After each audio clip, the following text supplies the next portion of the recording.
Welcome to SicEm365 Radio. Shot clock down to 5. Step back, Teague from the corner. Good.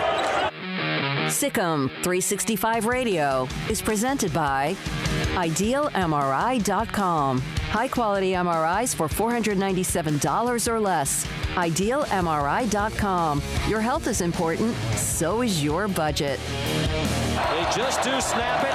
Didn't look like anybody moved. Purdy, can he rescue this? Purdy lofts it up. Jump ball, and it is intercepted by Trey Brown. Another huge play by the senior from Tulsa. The 3 o'clock hour is sponsored by Waco Custom Marketplace. Meats, sweets, Texas treats, and a cut above the rest. 425 Lake Air Drive, Waco. Nice catch right there. It's Lamb. He's off to the races.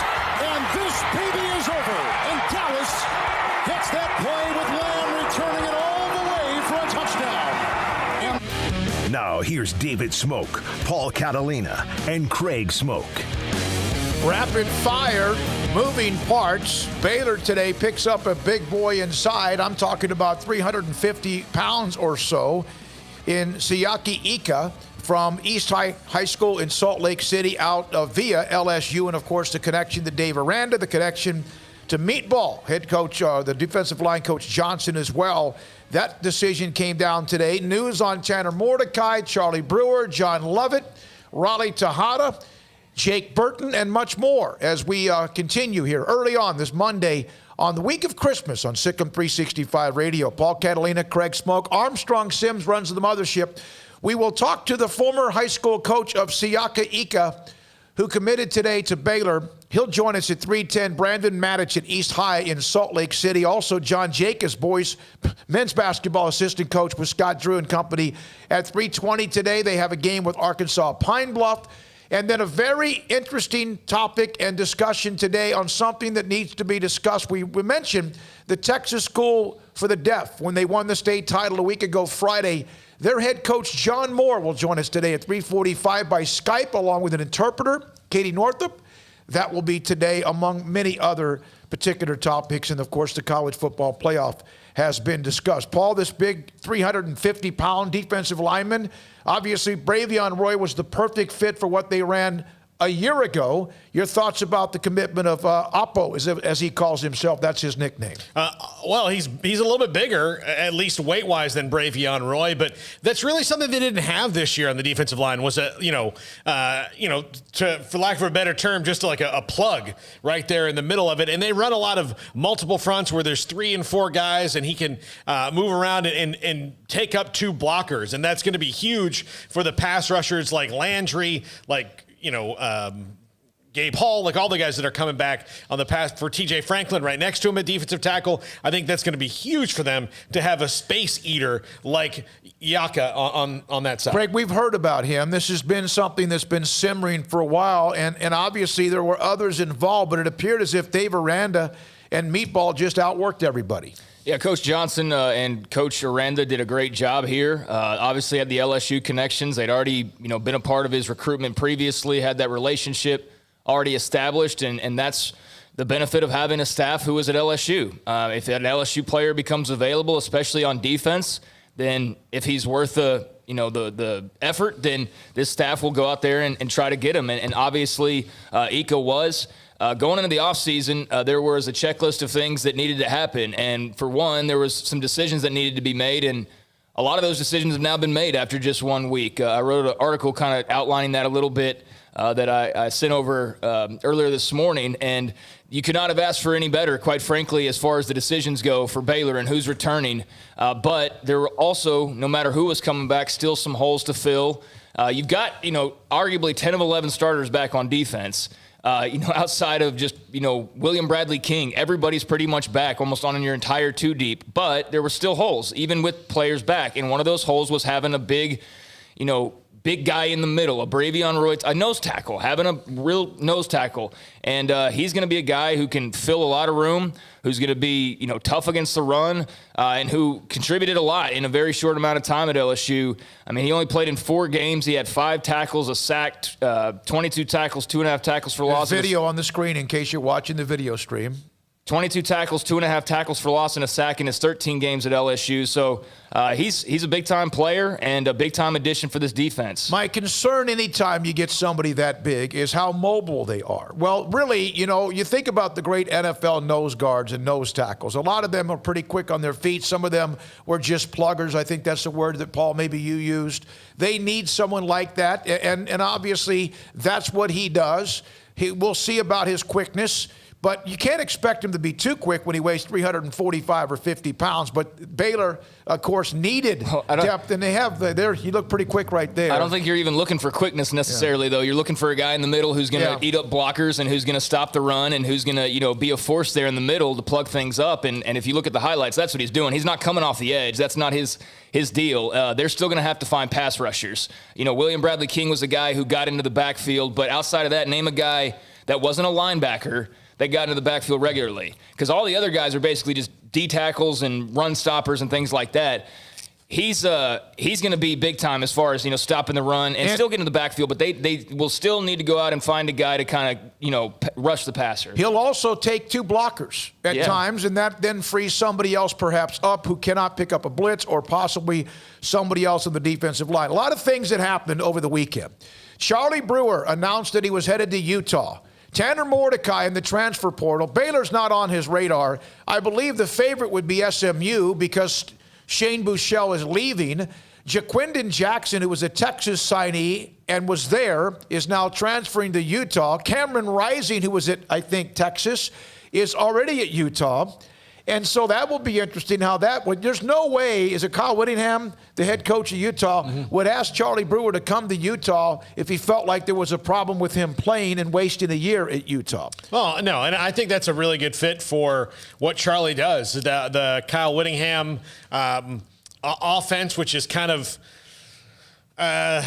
I don't know, it's Dan Mullen before now. Like Dan Mullen, the Dak Prescott offense where the quarterback has some RPOs and some design runs, and it's more no huddle stuff. It's a little bit more fast paced. It's 1-2 go as we've heard about Charlie Brewer. So I think that's a great fit for him. And Kyle Whittingham, one of the more underrated coaches in the country. Yeah, he's a good coach, and it's a good program. I don't know that Charlie's guaranteed anything. I think Cam Rising could beat him out. I think Jaquindon Jackson could beat him out. I think it's going to be a competition, and Utah didn't have a quarterback depth, and all of a sudden they have 2 players from the state of Texas that are now there.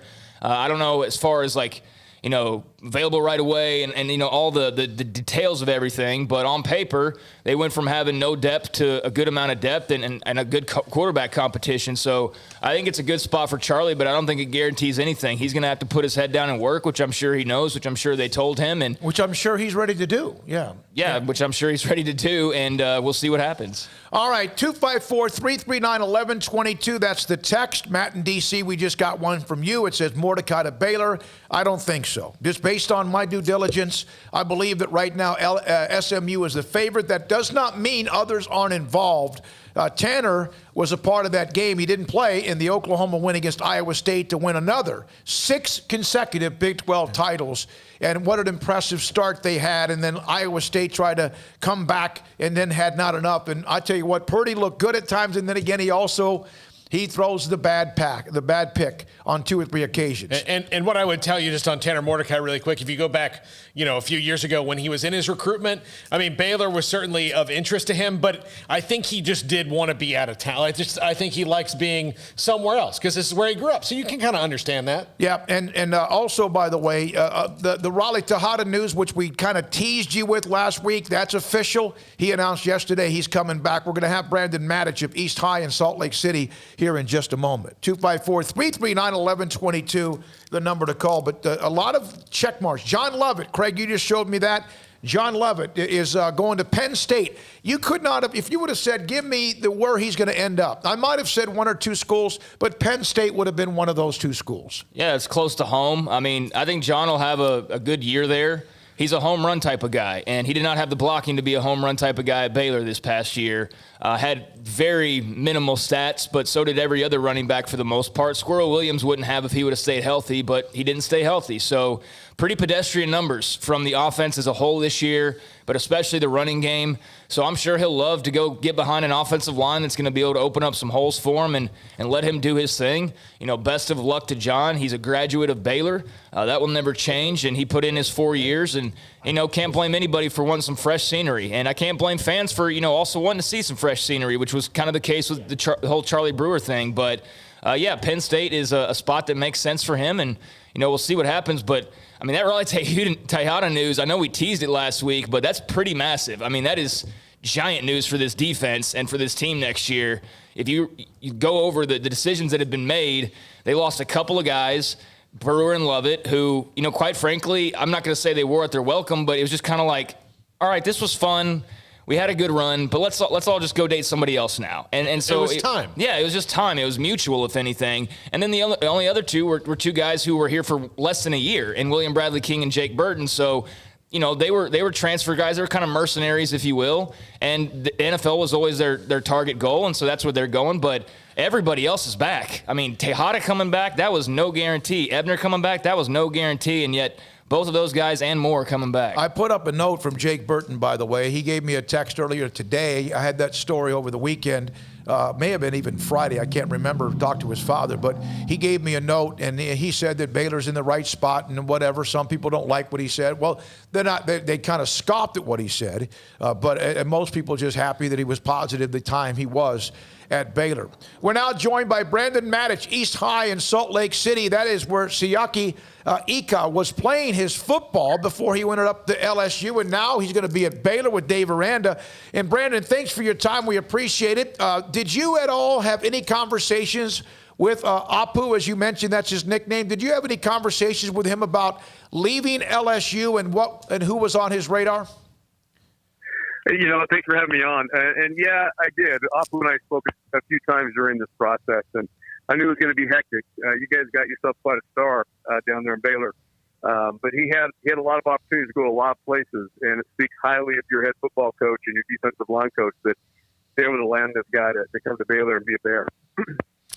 He's a big dude. He can take up 2 blockers. How early on did he become a dominant player for you in his high school career? We produce a lot of defensive line talent. So he really kind of started coming on his sophomore year, and as junior and senior year, he was a starter for us in the middle at nose.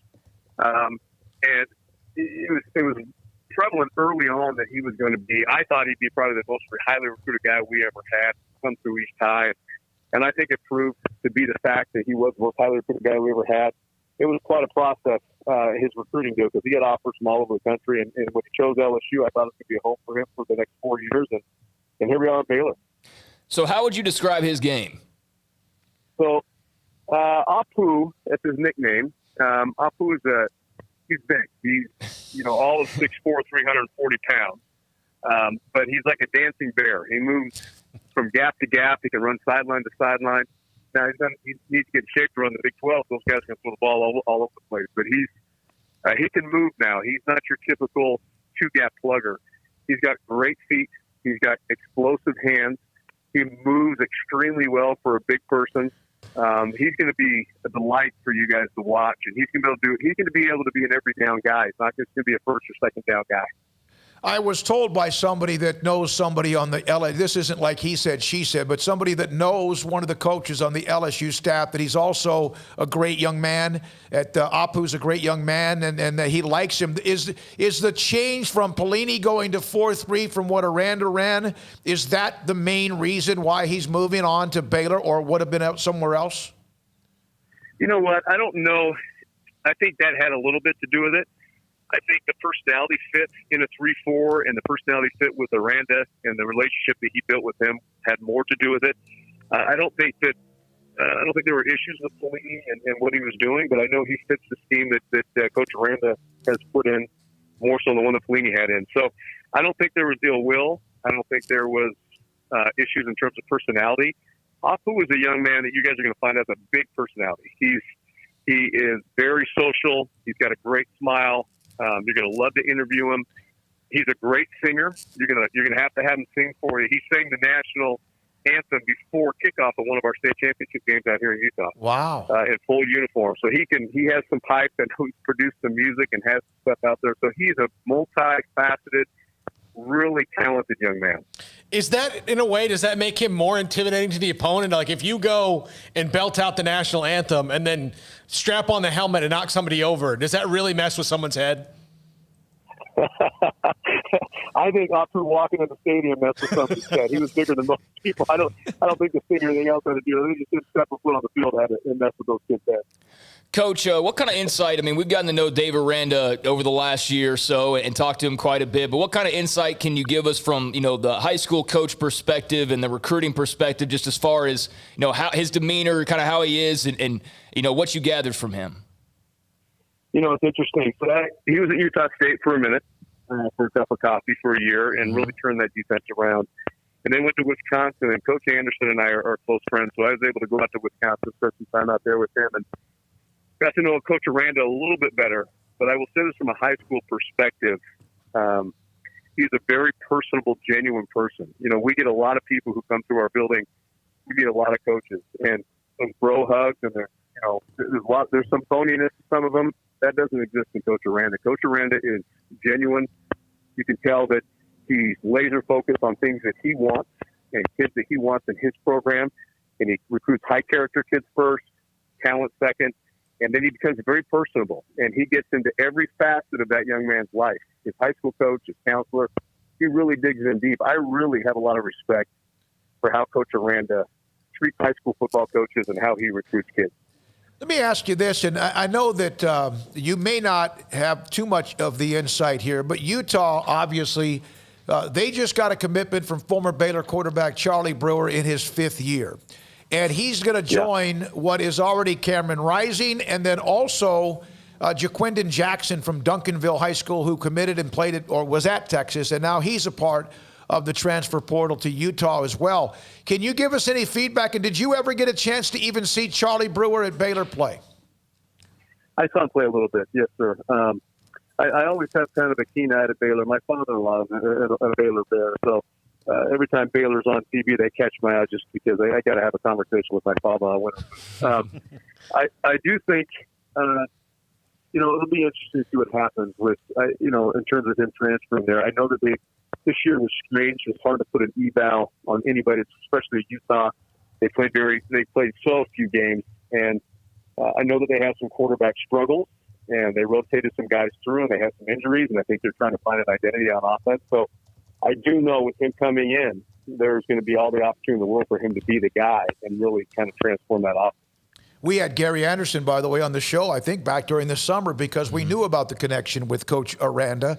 And I know that his time at Utah State is over for now. And now you got Blake Anderson, who's a former Baylor football player. So it seems like everything goes in somewhat cycles. Brandon Maddich is our guest from Eastlake High School out of Salt Lake City, where, again, Apu Ika is committed to Baylor after spending his time early on at LSU. Anything else for Coach Maddich? Who were some of the other guys? I know that Utah, it seems like, just breeds big defensive or offensive linemen. Are there a couple other guys that I'm sure maybe a handful of other players and where they went from your school? Yes, sir. Obviously, we've got some guys at Utah and BYU, but one that you'd be familiar with in your conference would be Junior Angalau. He's starting left guard for Texas. We do have a guy in that conference. We've got Kaki Taimani. He's starting nose tackle at University of Washington right now. Okay. Paul Miley is playing center at the U. I've got Jordan Lolahea, the defensive end at Washington. This came off a Mormon mission, so he'll be hopefully seeing playing time this next season. We've got guys all over the place. I mean, we really have our school itself has a high Pacific Islander population. And so we are very fortunate. We get great, tough kids in our school, and specifically big defensive lineman type kids. Well, Baylor needed a big defensive lineman, especially a nose tackle type, and it seems they landed him, and a great singer. Does he have a particular genre he's effective at as a singer? You know what?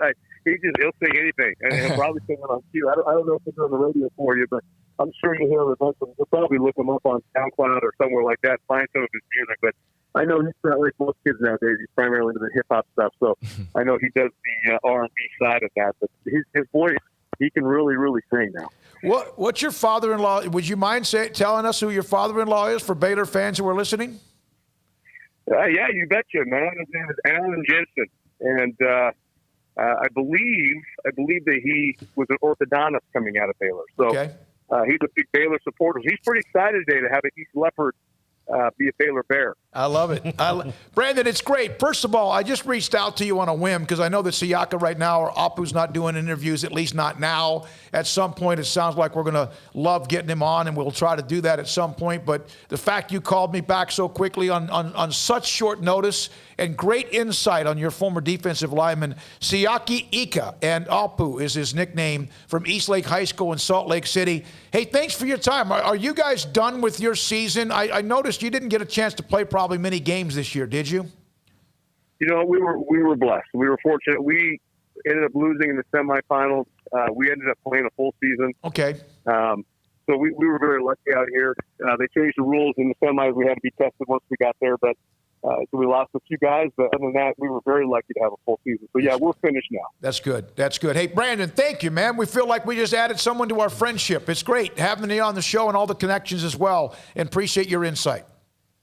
Well, hey, man, it's an honor and a pleasure to be on the show. Thank you for having me. And, hey, enjoy Siaki. Good luck to you guys down there. We hope to do that. That's, again, Brandon Matich, head football coach at Eastlake High School in Salt Lake City. How about all the connections? How about the insight about the player? How about where also others were recruiting him? And also the former players who are on major Power 5 campuses right now, and a little bit of insight on the Charlie Brewer to Utah. And thanks to Bear Media, or Media Bear on the site, for saying, hey, he might even have some insight about Utah and the quarterback position. We'll have John Jacobs, the men's basketball assistant coach, here momentarily. I got to admit, though, when he started talking about that Utah quarterback position, it's a little like, I don't know, and that's kind of how I feel about it. But I looked at their roster. They have a glut of quarterbacks. And then Jake Bentley transferred in from South Carolina. Obviously, I don't think he's coming back. Right. And they've got other guys there that look like freshmen or walk-ons.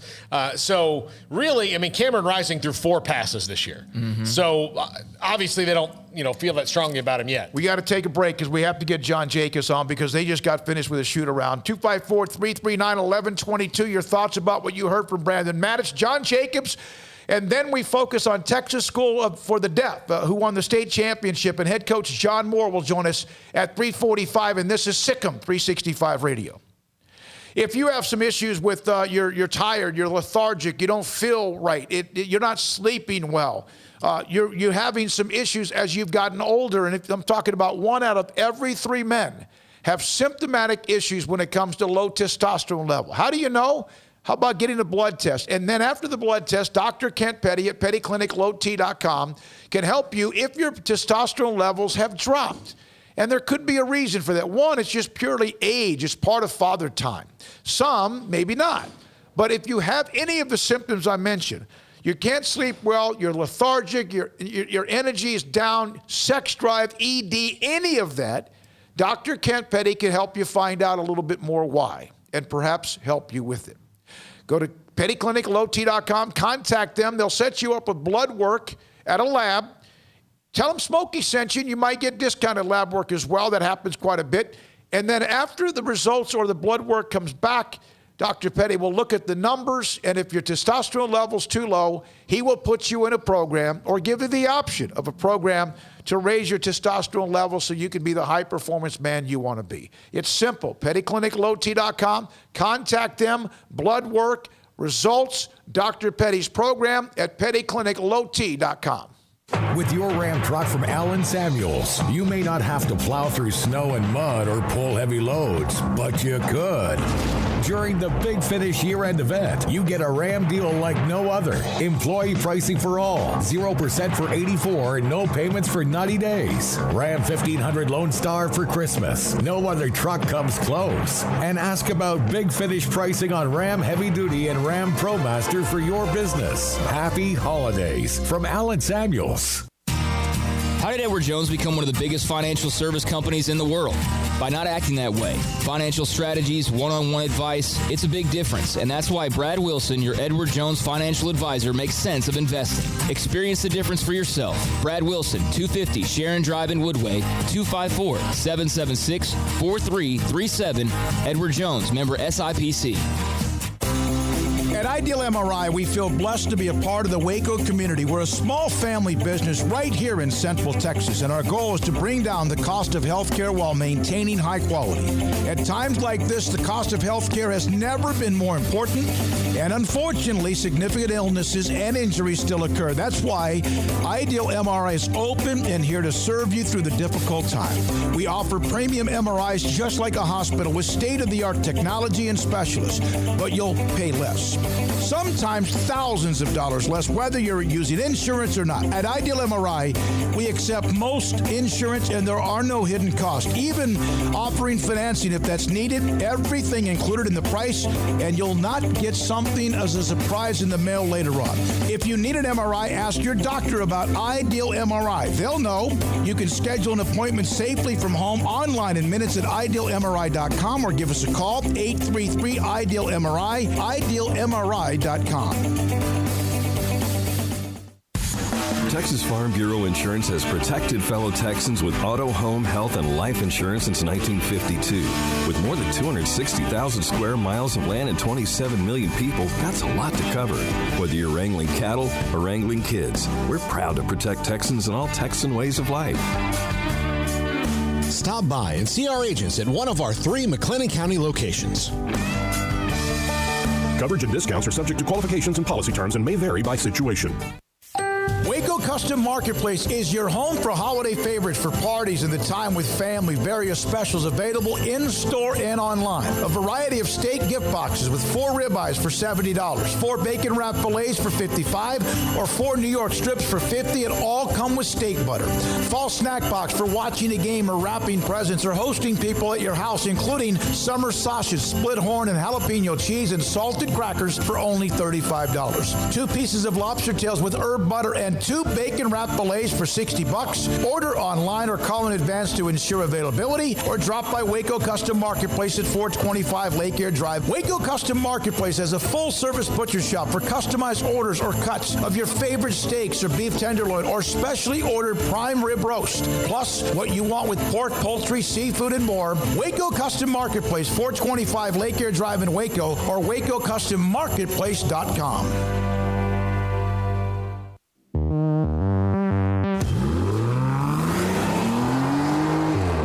This segment on Baylor Athletics on SicEm365 Radio is brought to you by Richard Carr Buick GMC Cadillac, located at the Imperial Drive exit off Loop 340 in Waco. Proud supporters of all Baylor Athletics. Baylor basketball tonight against Arkansas Pine Bluff. It's at Farrell Center, 7 o'clock tip. Baylor number 2 in the country in both the Associated Press and Coaches poll. Gonzaga won. Both teams flexed their muscles, no doubt, over the weekend. And we're now joined by Baylor assistant head coach John Jacobs on SicEm365 Radio. John, thanks for your time. We appreciate it. Just how did the shoot-around go today? A team following up after getting a chance to finally play again, and it's great to get some more games in this week. Yeah, thanks for having me. Hope you guys are doing well. And anytime you shoot around in the middle of COVID, it's a gift. And I think our guys are looking at today as a real blessing. I don't think you got to worry about them not being happy to be out there today or not having energy. We've had so many schedule changes and ups and downs. I just think our guys are so mature at this point in the way they've handled it. They're just going to be thrilled to be out there today.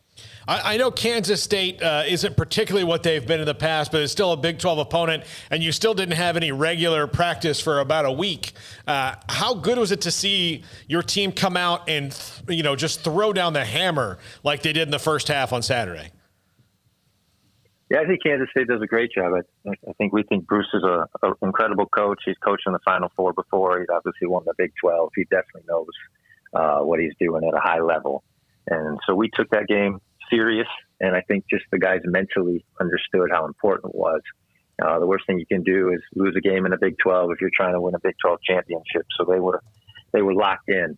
As far as how they responded to all the time off and then playing that well, I think you can see in college basketball this year, age matters. Who you have returning matters. When you look at Mark Vital, Mayfield Teague, Jared Butler, and Dave Don Mitchell, I think their record is like 30-4 or 31-4 at this point as starters.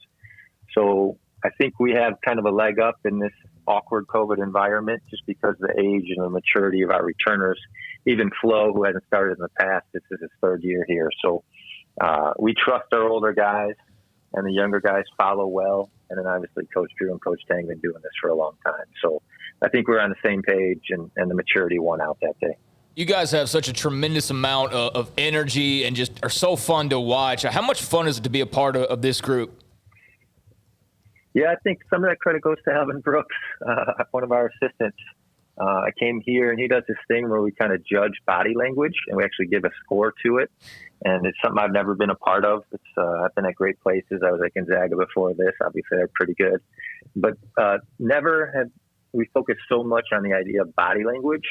And then just from top to bottom, our program, to our players, to our coaches, to AB system, I think it's kind of translated. And maybe people haven't noticed as much in the past because the gyms weren't empty, but we were always pretty good at it. I think we're elite at it this year. And, the dunking and the threes and all that gives them something to cheer about extra. But from top to bottom, even Jackson Moffitt's mullet at the end of the bench, I think everybody's into it. And Coach Drew always says you got to create your own energy. And in an empty gym, you got to create your own energy and even more. And there's nothing better than playing basketball. And when it's taken away from you the way it was for 8 or 9 months, and it's given back, if you're not going to smile and have a good time doing it, you're missing something. So the combination of all of that, I think, has just led to a really special Baylor bench. Was there a little bit of this, as mature as they are, as close-knit as your entire program is from top to bottom, was there a little bit of when the game with Gonzaga was shut down, like, oh, my God, here we go again? Or did they just take it on like the way Scott Drew and company take things on? I'd be lying if I said we weren't a little bit sad. One, that's a pretty special matchup. Yep. They're number one in the country, and you get an opportunity to play them. You don't want to miss that, and to have that kind of taken away was a sad deal for our guys. Two, that was the first game for CBS on the road to the Final Four. And, obviously our goal is to get back to Indianapolis and make a Final Four. And just so the build up around that to feel kind of a vision trip was something that was important to us. And so I think we allowed ourselves 5 minutes to kind of, cover it, feel bad about it, process it, and then Coach Drew moved us right on. So you're 100% right. Coach is not going to mull over things. He refuses to be negative. He's almost an ideal head coach for the situation that we're in this season. I mean, he's unbelievable the way he's handled this deal. And he just doesn't let people think about negative things for too long. So we moved on, but we did have a moment. I mean, a couple of our guys were on the bus early because they were ready to go. So when you start pulling your guys off the bus to tell them you can't play, they definitely were sad, but we're past it now and we're on to the next thing. And we're trying to go 1-0 in everything we do. So we'll be okay, but we wanted to play him. If I'm telling the truth, we wanted to play him that day. Davion Mitchell in particular, had to add something to his game, and you know how hard a worker he is. What did it mean to the team to have a guy who knew that he had to get better at shooting, especially from the outside, that was already the best defensive player in the country at his position, come out and work so hard on that over the offseason, even when you couldn't even be there with him or see him do it, and has really added that to his game? Yeah, we got a couple guys that come in 3 times a day. I would call them 3 times a day guys. They come in the morning, they're here at practice, they come back at night. And from the moment Davion and Maceo transferred, those two and Freddie that first summer together was 3 times a day guys. And obviously Freddie had certain things to work on, Maceo did, but Davion, he wanted to work on his shot. And this is a 2.5-year process for him, of him doing a bunch of things when nobody's watching him in an empty gym except a GA who's rebounding for him. And whether that's Rem Backamus or one of our other GAs, he's in here tirelessly. And it's not just great for our team to see, but it's just great as a coach to see somebody who's so specific about getting better at something. And then have that come to fruition. And his confidence is through the roof right now with that 3-point shot and the way his defense can lead the offense for us. Every time we can reward him with an open 3, I think we need to do that. And I just think you saw slip rolls at Kansas State for a moment where Jared Butler was on the ball, reading the ball screens, and he was just getting Davion wide open shots, and Davion was delivering. And even the way Jared responded to that when they got the sense that Maceo and Davion were hot was really remarkable leadership by him. But, yeah, we love Davion, the way he's shooting right now. How big of a factor do you feel like having Everyday John, as he wants to be known, out there after having to sit out the year? I mean, talk about the transfers. He had to sit out last season, but just the boost of energy, what he does down low, and what have you made of Everyday John and his contribution so far? Well, I think Everyday John is slowly becoming a fan favorite. I think he's becoming a bench favorite. And if you like guys who catch lobs at 13 feet, it's just hard not to root for him. But I think more than the lobs and more than the everyday effort, I think the way he smiles, the way he constantly runs, the way he constantly tries, his attitude about everything. I mean, you can see it through the television how good a person he is. And we're really big on you should be as good a person as you are a player. And he's been an unbelievable player for us, but he's an even better person. And he's hard. He's one of those guys hard not to root for. I bet you guys root for him every time you watch him with us. He's a great guy. He's a great guy. And he's grown defensively.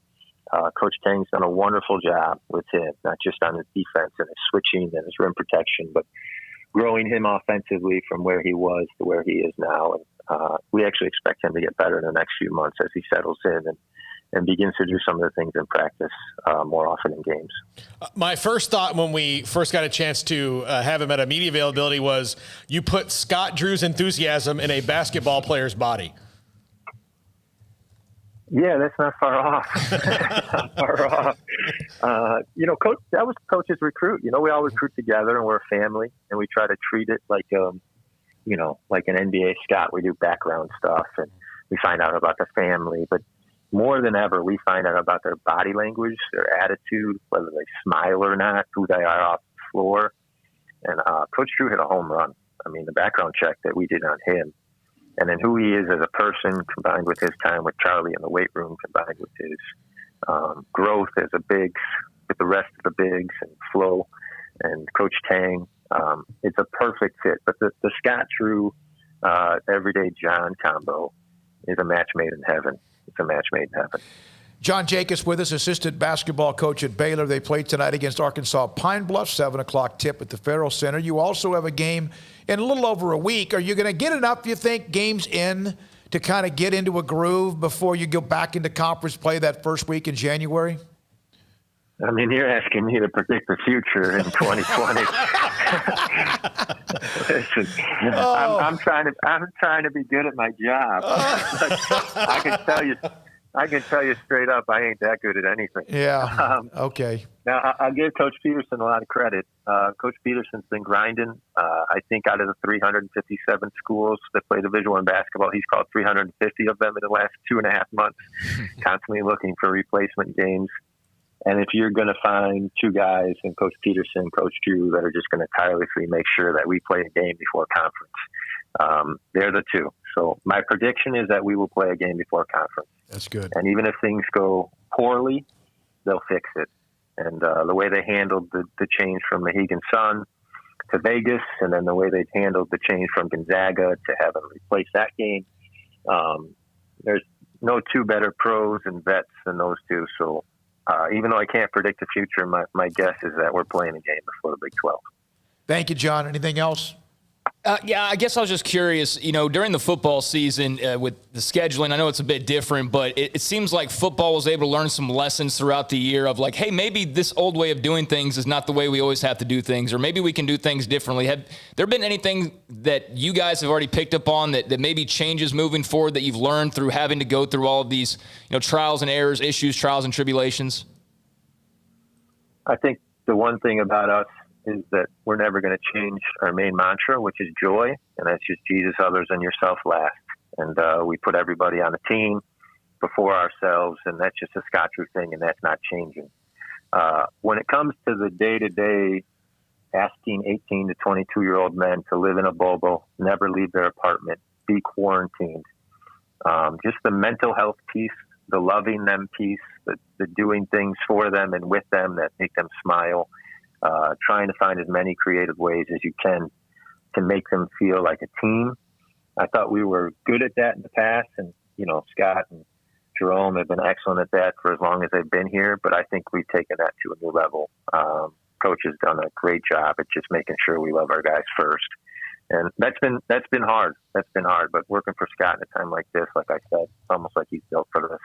So I think we've done a good job, but that's the main thing. The main thing is our guys. Our guys are always the main thing. And in this COVID time, that's just been heightened even more. John, thank you for your time. Appreciate it on game day. Appreciate it. Good luck tonight against Arkansas Pine Bluff. John Jacobs, a part of the Baylor men's basketball staff, and they play tonight. Tip it off at 7 o'clock. Coming up next, we think and hope for you will be an incredibly unique and also enlightening segment. Texas School for the Deaf won a state championship back a week ago Friday. Their head coach is John Moore. They reached out to them and I had a lot of you that reached out to me and said, hey, can you get him on the show? Well, we did. And it was Keena Miller who's been great, the public relations for the school itself. We're going to have John Moore, the head coach at Texas School for the Deaf, and an interpreter, in Katie Northam. She's going to join us as well for you and for us and for them. This is SicEm365 Radio. Waco Custom Marketplace. I traded a text earlier today with Brian Bauer. His response to me, we are slammed. That's good news, because that is where you should get what you need when it comes to whatever you're going to cook this week for Christmas, or even for the weekend, or maybe even for watching college or pro football.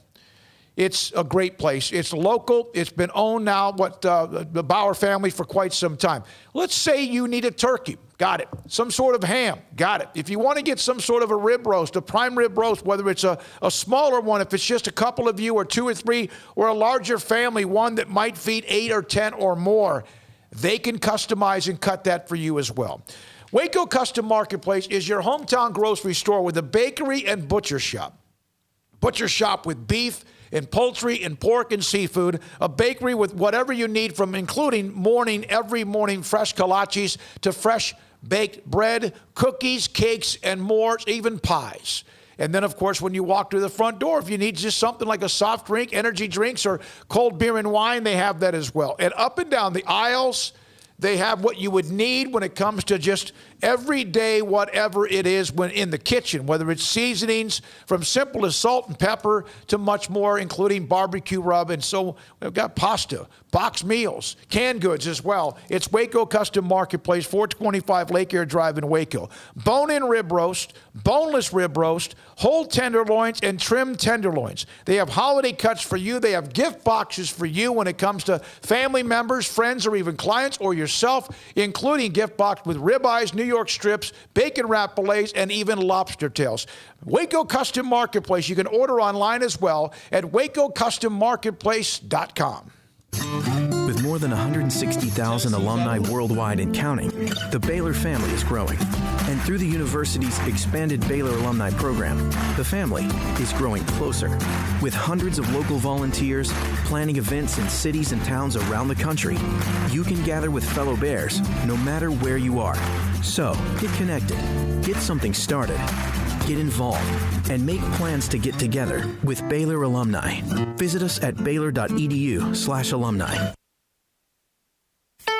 Don's Humidor, your home with a 48-foot walk-in humidor with the elite cigar brands from around the world, including the #1 cigar of the year, Aging Room Cuatro Nicaragua. Plus, they have the great brands like Macanudo and Artur Fuente, Rocky Patel, Aston, and so much more. CBD, great for sore muscles, aches and pains, sleep, Vita Dreams, and anxiety, mild depression, general health and wellness. Their staff very knowledgeable on the subject. If anyone is curious about CBD, ask Carol and Ashley. Don's Humidor in the Townwest Shopping Center off Valley Mills in Waco. What you do in privacy is your own business. What you do in public with your truck, well, that's our business at Pickup Outfitters. In your garage, it's okay for your truck to parade around in the nude with no accessories. Hey, this is still America. But when you bring your truck out in public, it's just common decency to put an outfit on your truck. And that's where we come in at Pickup Outfitters. Put a cover on that bed. Cover your rear end with a bumper and a hitch, for goodness sakes. There are women and children on the roads. And guys, don't leave your tools exposed. Put them in a toolbox. Be proud of your truck and stand tall with a lift kit.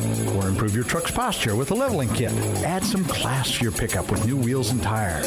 Or dress up for a date with your new RV or boat with a fifth wheel or a receiver hitch. At Pickup Outfitters, we're dedicating to making the roads decent for all Central Texans. So when taking your truck out in public, remember your manners and accessorize it properly with an outfit from Pickup Outfitters. 220 Lake Air Drive in Waco. Texas board-certified personal injury trial lawyer and Baylor alum David Willis and Baylor alum Parker Willis are ready to help if you or a loved one has been wrongfully injured in an auto accident, SUV rollover, industrial accident, 18-wheeler crash, or were seriously injured by a defective product or recalled drug. Call them for a confidential and free case consultation at 1-800-GOT-HURT or visit them at texastriallawyer.com, principal office in Houston, Texas. Hey, this is Bryce Petty, former starting quarterback and two-time Big 12 champion, and I know firsthand the importance of being in top shape both on and off the field. So listen up, men. If you're feeling beat down day in and day out and looking for that high-performance edge that separates the men from the boys, then look no further than the Petty Clinic Low T in Waco.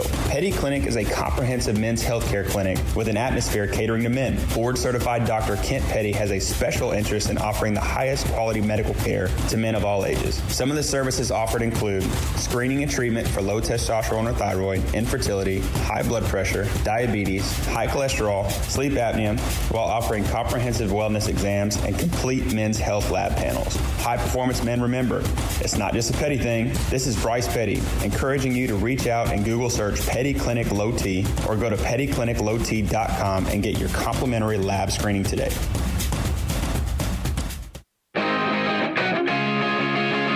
Welcome back to SicEm365 Radio. This high school football segment is sponsored by Southwest Sports Medicine. We'll get you back in the game. After a week ago Friday, over the weekend and even early into last week, I had a large chunk of you contact me about, hey, can you get the head football coach on for Texas School for the Deaf? They just won a state championship, 63 years. And we reached out to Texas School for the Deaf, and we heard from Keena Miller, and eventually we're able to set up this segment today with their head football coach, John Moore, and also Kat Northup, who's an interpreter, who's a part of SicEm365 Radio. And Coach Moore, thank you very much. Katie, again, thank you very much for your time. And Coach Moore, we appreciate you. What, in your opinion, has this and the exposure and the attention for the football program meant to the school and deaf?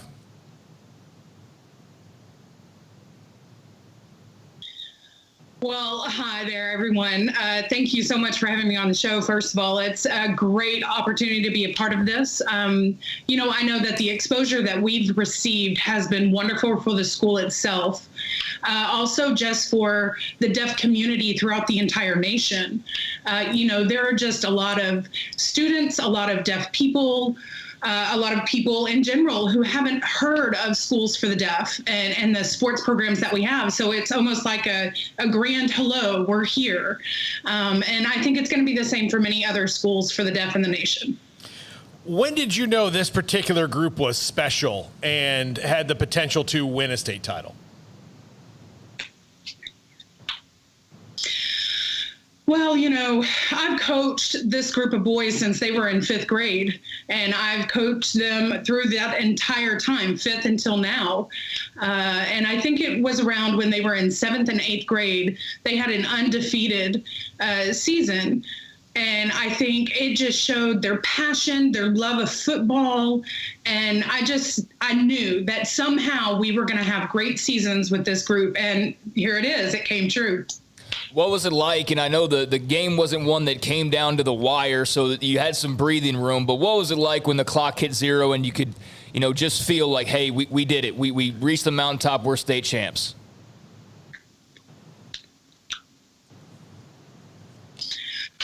I think that feeling was surreal. I can't really put it into words. It was at the beginning of the season, we had a possibility of having our season completely canceled. We made the last minute decision to go down to 6-man football, and it really tested our mental acuity, our skills, trying to change our game. We changed up how we handled, our weight room routines and our nutrition. Everything changed once we made this decision, and we faced different challenges. So I think at the very end of the game, when the clock ran out and we were state champs, it was overwhelmingly huge. It was a sense of relief. It was a sense of pride that we did what we worked so hard for and accomplished it. We're talking to John Moore. He's with the Texas School for the Deaf. They won a state championship a week ago on Friday. And also Katie Northup is with us, the interpreter on SicEm365 Radio. So the first thing, the questions that a lot of people have, and including myself, is how do you communicate? What about the whistle? What about the snap? What about the sounds of the game? How is that, and how do you go about making sure that's on page and on target with everybody on the team?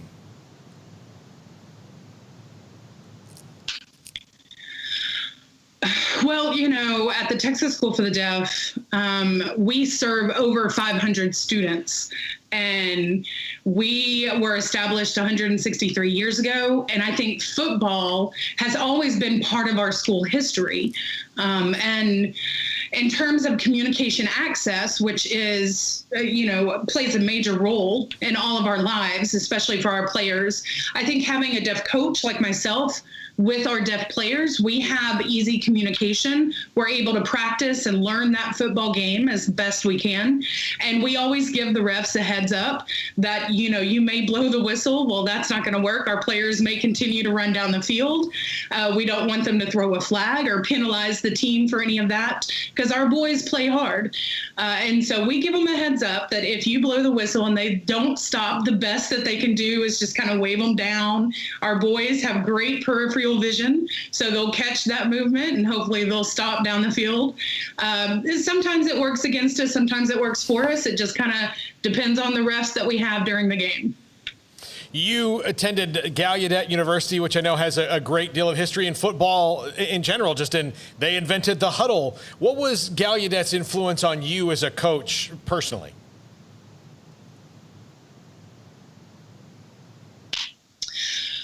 Oh, man, I think, you're right. That huddle was invented way back by Paul Hubbard, who was a quarterback back in 1892 at Gallaudet University.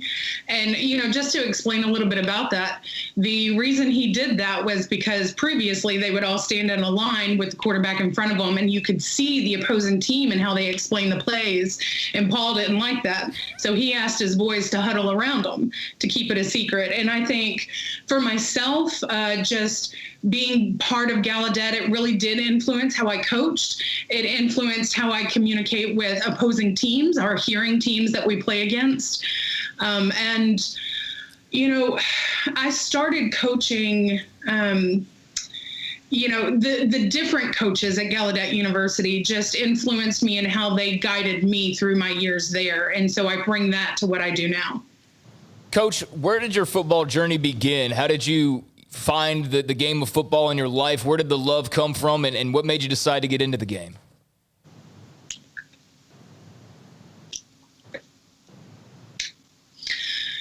Well, so my father was a member of, I guess you would say, the Dirty 30 football team at Gallaudet University. And my mom really wanted me to stay out of trouble. So she just put me into sports, which was football. And I naturally just fell in love with it. It kept me busy, kept me playing and active. And I think I just grew up in that. And because of that, I knew I wanted to coach. I loved the game in itself. And, you know, I grew up playing the game in different organizations, Maryland School for the Deaf.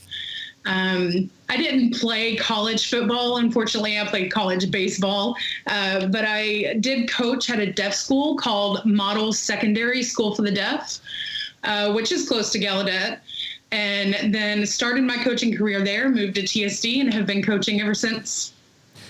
Coach Moore, what was it like when Craig mentioned it earlier, it was a blowout win, but what was it like, you think, for your community to win that game, not just for the attention, but just the achievement of being able to say, we did it?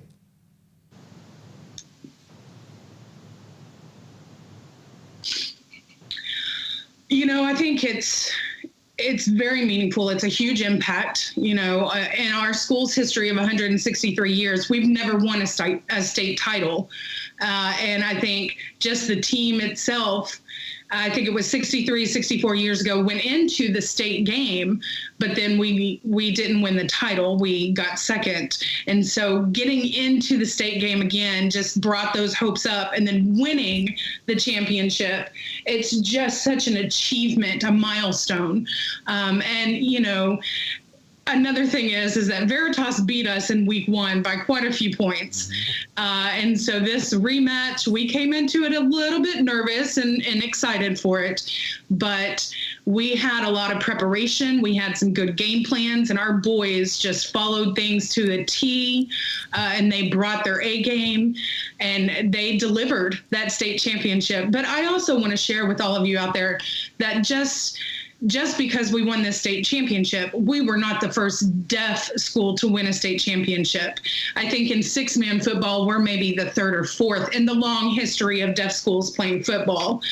But in terms of the deaf community, I think it just shows to the world that we can. You know, we put our heart and soul into it, and we can accomplish it just like anybody else.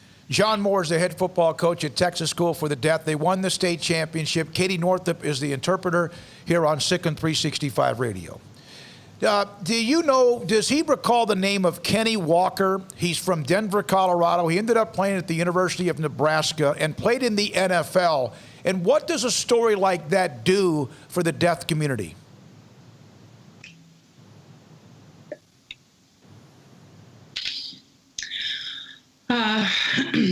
I do remember Kenny Walker. Yeah, he's a big guy. You know, and he's not the first deaf football player in the NFL. There are several out there. But, you know, he's the kind of player that we hope our boys strive to be and strive to jump ahead of. You know, he keeps trying. He works hard. He's a good role model. And I think that he's the one that helps us develop those goals, knowing that we can get there. So I know that our boys, our players, are inspired by him as well as the deaf community. Has Coach Moore ever had someone go on to play himself who he's coached at the college level?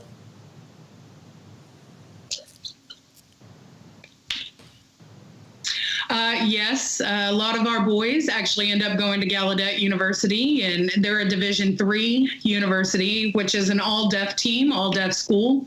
So they're very competitive up there.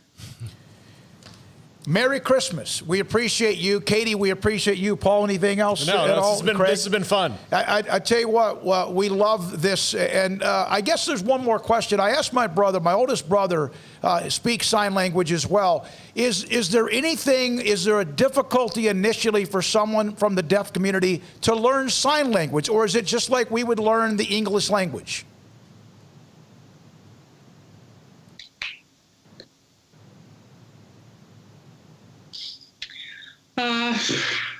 Man, that's kind of a tough question to answer. You know, ASL is a language all on its own. I think if you're raised in a language, you learn it as naturally as you are. If you are not, then there's going to be some struggles once you do start learning that language. You know, it's similar to when you learn a second language. But, you know, I encourage everyone to learn ASL. It's a fantastic language that is applicable in any situation. If you don't mind, Katie, saying this to Coach Moore as well, I'm telling you right now, when we mentioned he was on the show today and that you were going to be with us as well, the feedback exploded to like people could not wait to tell others in the community about our segment today. Would you please let him know, tell him that how much we love of that? Sure. Yeah. Thanks so much. Thanks for your time. I've really appreciated that. And I am just in awe of the community support that we've received, not only locally, but just nationally. Thank you all for your support and the love that you've shown us. Thank you. John Moore, head coach at Texas School for the Deaf, the Rangers. Congratulations. Thank you very much. Merry Christmas. Same to you, fellas. Merry Christmas. Katie Northup is our interpreter. Also, John Moore from Texas School for the Deaf, football team that won a state championship. They first time, 163 years, and they got to celebrate that, and we appreciate your time. Thank you very much. This is SicEm365 Radio. Richard Carr, Buick GMC Cadillac, holiday savings event going on right now. And, I mean, obviously, we're 4 days away from Christmas. So hopefully you've taken advantage of that. But if not, you still have a little bit of time to try and get yourself a great deal. And you don't have to try hard because they have the great deals right there waiting for you. The holiday sales event, most wonderful time of the year. Right now, you can save big on all remaining 2020 vehicles in stock. You can also save big on a lot of the incoming 2021s, like the GMC Sierra. Sierra, a truck with it all. It's got unbeatable technology, first-class seating, and lots of power. It's the best truck on the road, and during the holiday savings event, qualified buyers can unwrap $8,000 off a 2021 GMC Sierra Texas Edition Crew Cab at Richard Carr. If you're looking for a top-of-the-line midsize SUV, Richard Carr's offering $7,000 off GMC Terrains or $7,500 off of Buick Envisions. You can test drive both and save big today. How about a compact SUV with lots of space and style? Well, a new 2020 Buick Encore can be yours for only $18,950. That's over $5,000 in savings on the top-selling Buick Encore. And the Cadillacs. Right now, you can save $3,000, get 0% financing for 72 months on most Cadillacs in stock, including the XT4, XT5, and XT6. You let Richard Carr bring the Cadillac experience to you with test drives at your home or office. And at Richard Carr, they love their healthcare workers, military, and first responders. Right now, all these valuable community heroes get GM supplier pricing on all cars in stock. And for every car or truck sold now, Richard Carr will donate a new bike to Toys for Tots Waco. So get yourself a great deal and give a deserving kid a bike this Christmas. The holiday sales event at Richard Carr. Get there now. Go to richardcarr.com or have them bring the test drive to you. Save big. The holiday sales event, Richard Carr, Buick GMC Cadillac. From the first workout to the last practice, sports is an incredible challenge. Hi, this is Dan Ingham with the First National Bank of Central Texas, and we're proud to support each athlete, every parent, and our educators. From families, small businesses, to the biggest industry, we're here to help. With remarkable products like First Free Checking, we've got banking ideas that fuel big dreams. The First National Bank of Central Texas. Familiar faces making local decisions. Member FDIC, Equal Housing Lender. Let Camille Johnson Realtors guide you seamlessly through the process of buying your dream home or selling your current one. Commercial, farm and ranch, or residential, Camille Johnson Realtors can smoothly and successfully lead you through any transaction. With a team of 28 experienced agents who are excited about serving you, Camille Johnson Realtors services the entire greater Waco area. If you're in the market to buy or sell, contact Camille Johnson Realtors, 104 Midway Center in Woodway, or find them online at www.camillejohnson.com. Camille Johnson Realtors, elegant, charming, warm welcome home. Bird Culchin Ford has been in Waco since 1936. Ford, the #1 selling truck in Texas, 43 years running. And Bird Culchin Ford proudly supports high school football in Central Texas. And no better way to tailgate with a Ford than from Bird Culchin Ford. And are there better vehicles to tailgate with than the Ford F-150 or the Ford Expedition? And of course, you can get them new, pre-owned Bird Culchin Ford. Our sponsor of the Ford Tough Player of the Week, locally owned dealership. Online at bkford.com at 1701 West Loop 340 in Waco. Bird Culchin Ford.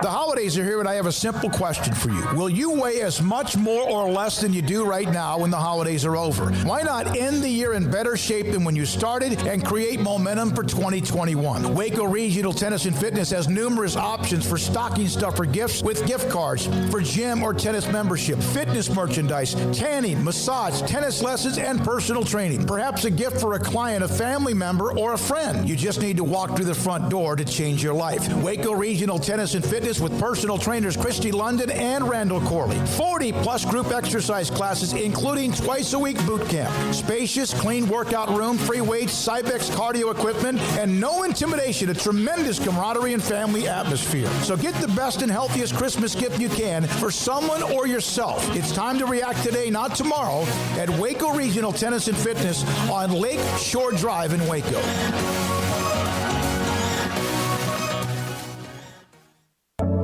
Learning to navigate life in the COVID-19 world has been a struggle, and where and how to get tested has been one of the biggest challenges. Impact Health Labs has your answer. If you need mass testing for your office, church, dormitory, or school, Impact Health Labs is who to call. They will come to you, conduct the testing at your location, and have the test back within 24 hours. Most major insurance accepted, meaning your out-of-pocket cost is low. So no more waiting by the phone for days to find out the results. Impact Health Labs was founded by 3 Army radiologists. They believe in accuracy, efficiency, and doing the job right. Call 254-744-6233 to set up your group screening today. Impact Health Labs, on-site, prompt, and accurate, taking COVID-19 head-on. Again, that number is 254-744-6233.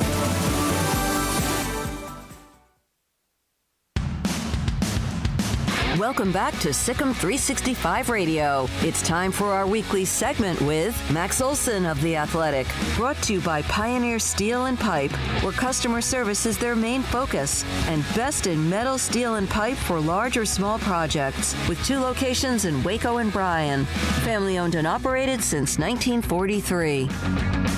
Rattler looks like he wants to launch one deep. He's going deep for Mims and has the touchdown.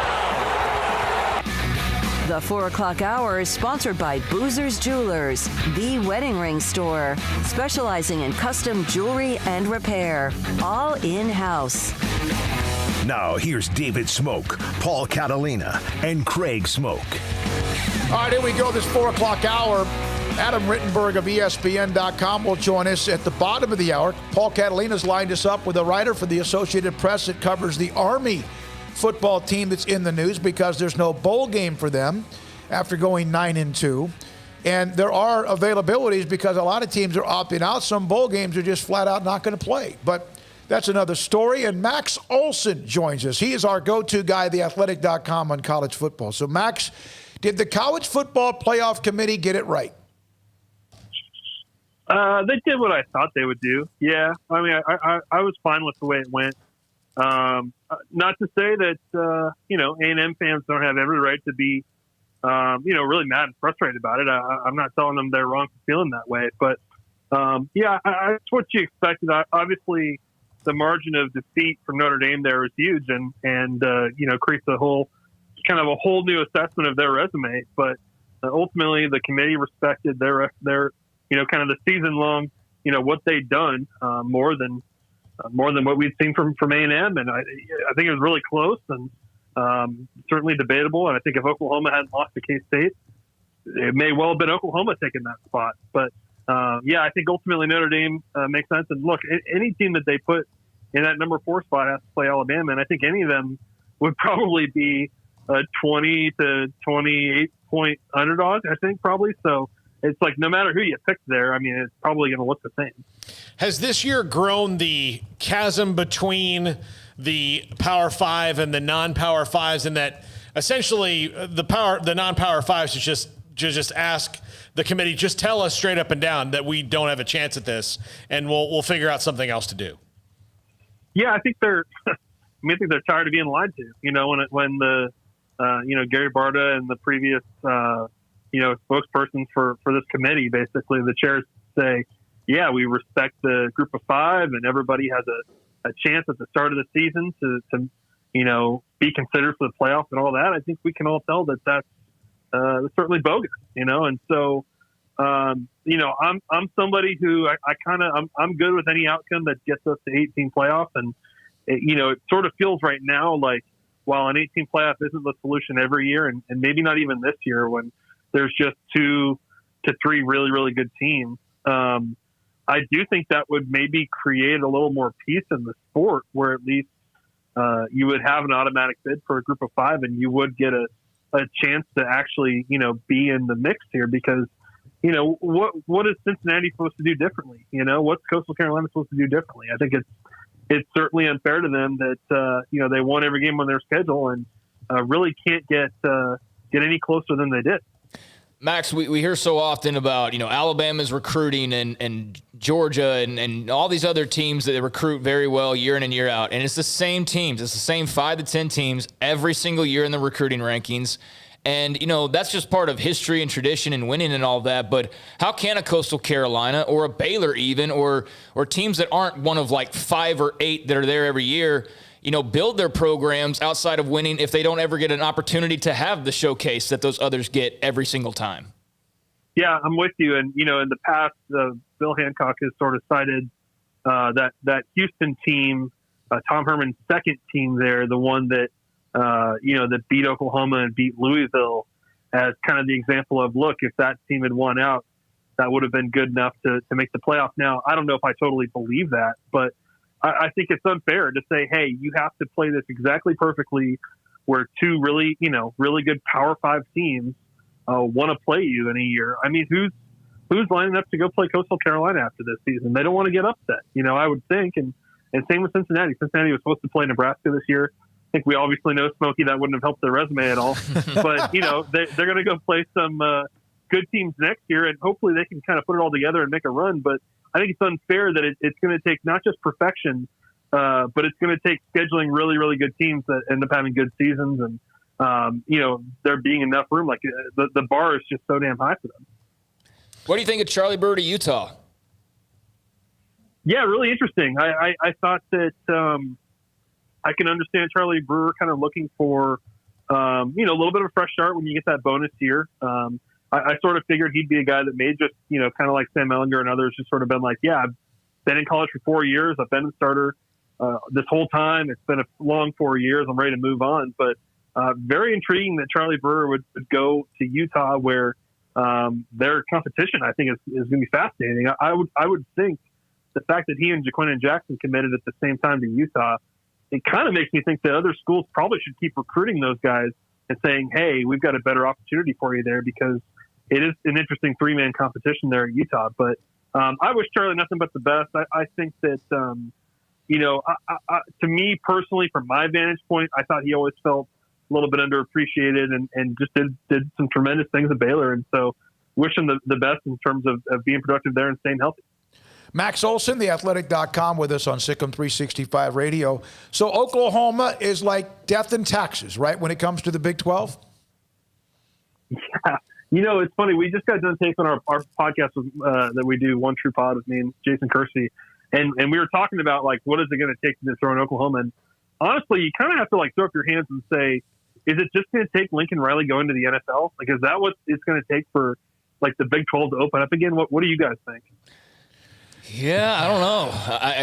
I guess so, yeah. Unless, one of these, I don't know, man. Like, it feels like Iowa State was close and felt like Baylor was close last year, and then Rule leaves. So, yeah, I'm not sure what it's going to take, quite frankly. And this was the year to get him, right? Because of the brand new quarterback. It absolutely was the year to get him. And it's not, it's not so much that because it's just a huge missed opportunity for Oklahoma State, for Texas. Obviously proved that they can play with Oklahoma.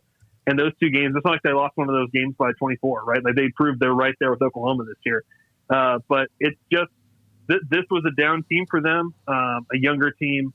They're going to be better next year, and as long as they keep loading up on elite quarterbacks, and they've done that with Caleb Williams now, until Texas gets their stuff together, and who knows how long that's going to take. I don't know who can kind of consistently get over on them. You know what's interesting about it? Kennedy Brooks is a name that when that happened, I'm like, that's a big loss. He's a Trace Sermon. And Sermon runs for 331 yards against Northwestern. Yeah. And here his former team's winning the conference title while he's breaking up Eddie George and Archie Griffin and Ezekiel Elliott and all those records. It's crazy how deep that running back room was. And then Stevenson comes along, gives them a lift.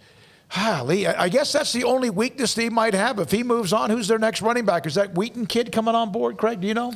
I have no idea what their situation looks like. But I would probably guess that it seems like it's them or Oklahoma or them or Alabama, I think. But no, it's true. It's hard to and not to say, look, if Lincoln Riley went off to the NFL, they would just replace him with a really good coach, and they'd probably keep winning. I'm not saying they'd crater or anything, but it's just hard to see. And look, we've seen lots of runs in the Big 12. We've seen certainly Baylor and TCU rise up. Now we've seen Iowa State. We've seen Oklahoma State be consistent. But it's just who can kind of figure out how to have like that sustained 4 or 5 year run where you saw when Baylor was up, Oklahoma wasn't winning the Big 12. Obviously, who can step up and do that year after year? It's going to be really challenging. It kind of reminds you a little of how Kansas basketball has kind of owned the Big 12 in that sense. Max, what do you think about the Army situation where they got canceled out of a bowl and nobody seems to want to put them in? Then we'll see what happens to the Liberty Bowl here in the next few hours, I guess. But Army losing their bowl opportunity. Yeah, it's garbage, and I think it's proof that we need to take a pretty hard look at how the system works. So the fact that the SEC could just go pack all these bowls with bad teams. I know you can say it's a 1 year thing, but there's a lot of I know there's certainly a lot of teams that chose not to play, and I totally respect that choice. But how can you leave a 9-2 team out? This news of Tennessee dropping out of their bowl game, I think hopefully that kind of leads the door opening up there for Army to play West Virginia, which I think would make a lot of sense. But I don't know how we could set up a system where it comes to this. And there was even the chance Liberty would have been left out of a bowl game too, after the season they had, just because they don't have the ties. So yeah, the haves and have-nots. We're in a really bad place right now. So Kellen Mond was very active on Twitter yesterday. Do you think the Aggies really had much of an argument, or was that Alabama loss just obviously too much to overcome? Yeah, I think it's two things. I think it's I think the Alabama loss. And just, not having the chance to kind of avenge that or anything. But then you go look at the SEC this year, and I'm not hating on the SEC or anything, but this was not really like the strongest year for the conference. I mean, Texas A&M only had 2 wins over teams with winning records, and as we've seen, how many of those programs just moved on from their head coaches, or in the case of Tennessee, still might. So it's just kind of a down year in the conference where you saw, obviously with all this chaos from the pandemic, you start with that, and then you have, a bunch of teams that were just down this year. And so A&M took advantage and deserves a ton of credit for, I actually kind of think this is a good outcome for A&M. I think you'd rather go play in a New Year's Six game and potentially win it against Carolina and have this whole offseason of momentum, as opposed to, having to play Alabama again and getting smashed. I don't really think that does much for you.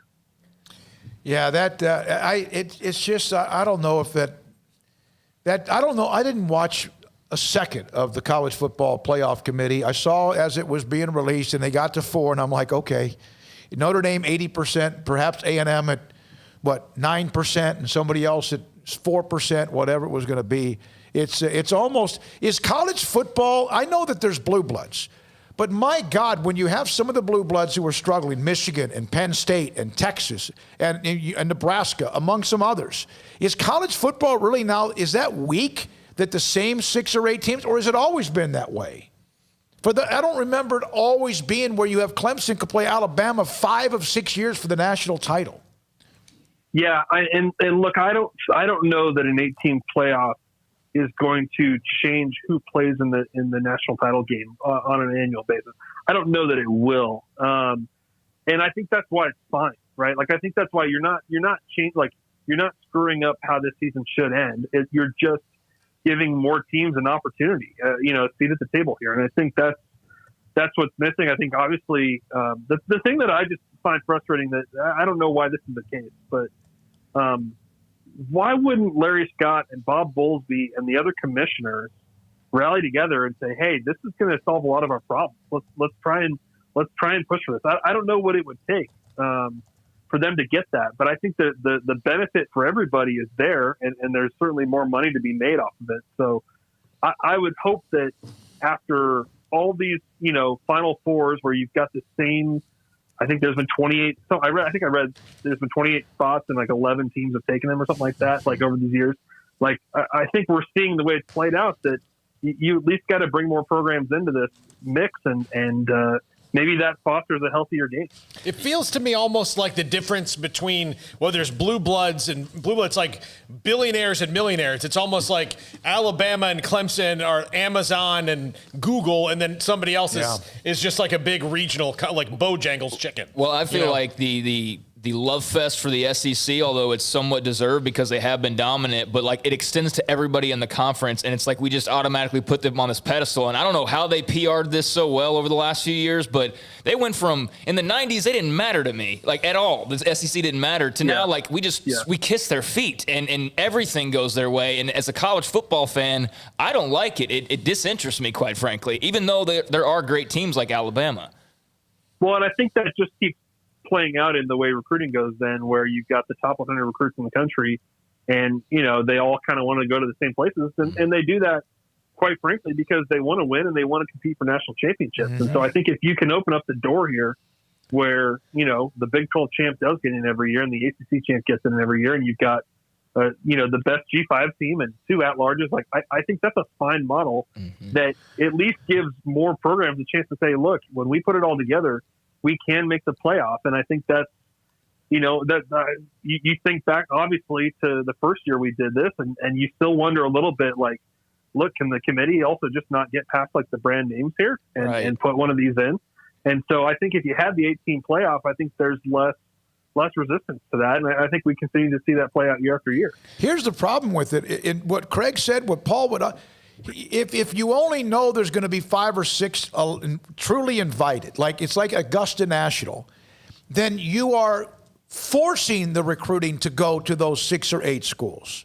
But if you're Cincinnati and you get a chance to play in the playoff, or you're Baylor and TCU. Yeah, I mean, do you realize how much that would have been, despite Baylor eventually crumbling because of what happened a couple years later? But can you imagine what it's like to be able to say, no, we're able to play with, even if they get beat 40-6. But sometimes you might have that Georgetown upset of somebody in the NCAA tournament back in the early 80s, or NC State and Valvano beating Phi Slamma Jamma. College football I'm not saying the 8.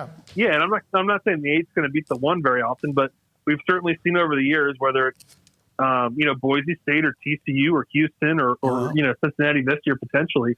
I'm not saying they would have beat Bama, but at least there's good enough teams that you'd say, hey, these are actually top 10 teams or top 5 teams that have a shot here. Let's give them a shot. And look, I think it then keeps perpetuating this where, look, like Ohio State's in the playoff this year because of their recruiting and because of all their NFL players. Sure. Like that's why they're in. It's not because of anything they've done on the field. I mean, it's not like the committee is really scrutinizing how close they were against Indiana.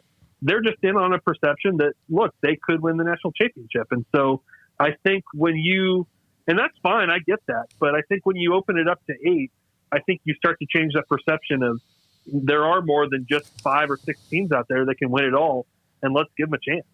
Hey, Max, I know you got to run, but I had to ask you, what's going on with the Auburn head coaching situation? Billy Napier's not going to go there. Is he just waiting on LSU at this point? And do you think that they pulled the trigger a bit too fast on Gus Malzahn? I mean, having no obvious, choices ready and lined up to go. Yeah, it's usually when you make these moves, I always kind of go back to, what Scott Woodward was able to do at A&M, where if you're going to push your guy out, you got to have someone lined up at the front door that I think is going to be really impressive. And that's certainly the ideal, I think, when you're trying to make a change like that. And that hasn't been the case at Auburn. Clearly, it's gotten pretty messy, where there's a faction that wants Kevin Steele promoted, no matter how that looks. And there's a faction that wants kind of a wide open search. It looks like that search is going on now, but very, very interesting that, you've got kind of people backing out of it. And, I don't know where it's going to go from here. But it's a great job, I would think. I mean, even if you're in Bama's shadow in that, and in the toughest division, it's still a job where you can recruit at a top 10 level. So somebody's going to get it, and they're going to be pretty happy, but I have no idea who that's going to be. Speaking of Auburn, Kevin Green, Hall of Fame pro football player, Defensive Player of the Year in the SEC back at 84, passed away today at the very tender age of 58. Oh, wow. Sorry to hear that. Yeah. It's also a former WCW superstar for a brief time period. I have to get my wrestling in there. He had a few appearances in the late 90s on Nitro. Was he the one that grabbed Kevin Steele? Yes. On the sideline? Yeah. Hey, Max, thanks for being on today, because we won't be around probably Thursday or Friday, it appears, the next couple of weeks. Thanks for jumping in today. Plus, it's good timing with all the stories that are going on. We appreciate it. Yeah, Merry Christmas, guys. You too. Merry Christmas. Max Olson, normally on Thursdays at 4, today at 4:10. And also coming up, Adam Rittenberg, ESPN.com. His thoughts about a lot of the same topics, just to get it from a different set of eyes and ears and maybe even opinions. I don't know. Today, Phil Bennett at 5. We'll have him today. And then Paul Catalina has a writer from the Associated Press who covers the cadets, the Army cadets, and they're being, at least right now, sitting there waiting for somebody to play them in a bowl game. The Kevin Green story, he just was inducted recently to the Hall of Fame at the age of 58 years old. We had him on at the Super Bowl in San Francisco. Yeah, we did. We did, and he was great. He was great. He was one of the most, because I just saw him as that scary dude. I remember him coming and sitting down. They asked, "Do you want Kevin Green?" We said, "Yeah." And we sat there for 5 minutes and going, I'm kind of scared. I'm a little bit nervous. Hey, a couple of other notes of things that we discussed. First of all, Siaki Ika is the young man from LSU, the big 350-pound defensive lineman who committed today to play at Baylor. Dave Aranda, Meatball Johnson, Dennis Johnson, among others, a part of that. We're calling him Meatball. I don't know if he likes it. He doesn't like it. He told us that. And you should be Dennis Johnson. There's a thread that I put up, the pronunciation of Siaki Ika. His nickname is Apu, right? Oh, my God, the thread has gone off the rails. It's funny. You guys can say it on the thread, but you would not say that about his nickname being Pooh. But we'll get him at some point. Look forward to that as well. But also a couple of notes. I had somebody this is not any new name. This is not, it's speculation only because when Tanner Mordecai was at Midway, one of the schools that also was in the mix, other than Oklahoma, he committed. He was on the Oklahoma, that was almost from the beginning. But there's a school that's in the state of Texas that he also had some connection to, family connection to. That's Texas A&M, who has not even been mentioned. No one's told me that that's where he's going to go, because I've mentioned SMU appears to be a very obvious landing spot for him. But that's also one. Who knows how that might end up, with Paul Kellen-Mond perhaps leaving for the NFL. I think so. I don't think he's a first-round pick, but I think he's going to be a pretty... So who's next in line there? I know Haynes King from Longview, who Tanner beat in the semifinals in Allen in a spectacular game. Haynes a year younger. He's there. And then Jimbo Fisher lining up to kind of get in that quarterback position the way he wants it, because no matter how much success they had, as you mentioned many times, but the Kellen Mond initially was not a fit for what he likes to have at quarterback. So that's also an intriguing option as well. How about Carolina firing their general manager, Marty Herney? And Matt Rule and the owner, Tepper, are like this, right? But Herney, according to, I read 2 or 3 of David Newton, who covers Carolina, and a couple of others, that it just wasn't quite the fit. And that when the general manager's fired and you're the head coach, it's kind of like an AD getting fired and you're the head football coach. This is more Tepper and Rule looking for maybe a mix and a match for what they want. The owner said that he respects Hurney's traditional style, but wants a modern, data-driven process in his football operations office. Well, kind of that analytical type of look. And at times, Matt Rule, of course, leaned on that quite a bit. So that's interesting to look at as well. Cowboys won yesterday. They're a game back of Washington, but really two, because they need Washington to lose the last two games, and they have to win their last two. And who knows if that's going to happen. Philadelphia lost, Giants lost as well. Tony Pollard, as soon as I saw him break loose on the long touchdown to seal the game, even though CD, you know what the next question is? How much does he cost a year? A lot less million? than Zeke. Now, Zeke Elliott is he a top 5 running back right now in the NFL? No. No, I mean, who's your top 5? Because Chris McCaffrey's been hurt. Oh, there's a guy in Tennessee. So, it's Derrick Henry and Dalvin Cook. Alvin Kamara. Chubb. Nick Chubb. And Saquon Barkley's injured. Well, here's the top 5 right now. Henry, Cook, James Robinson, who doesn't get nearly enough love out of Jacksonville. Consistent as he could be. Aaron Jones in Green Bay. Oh, yeah. Nick Chubb, Josh Jacobs.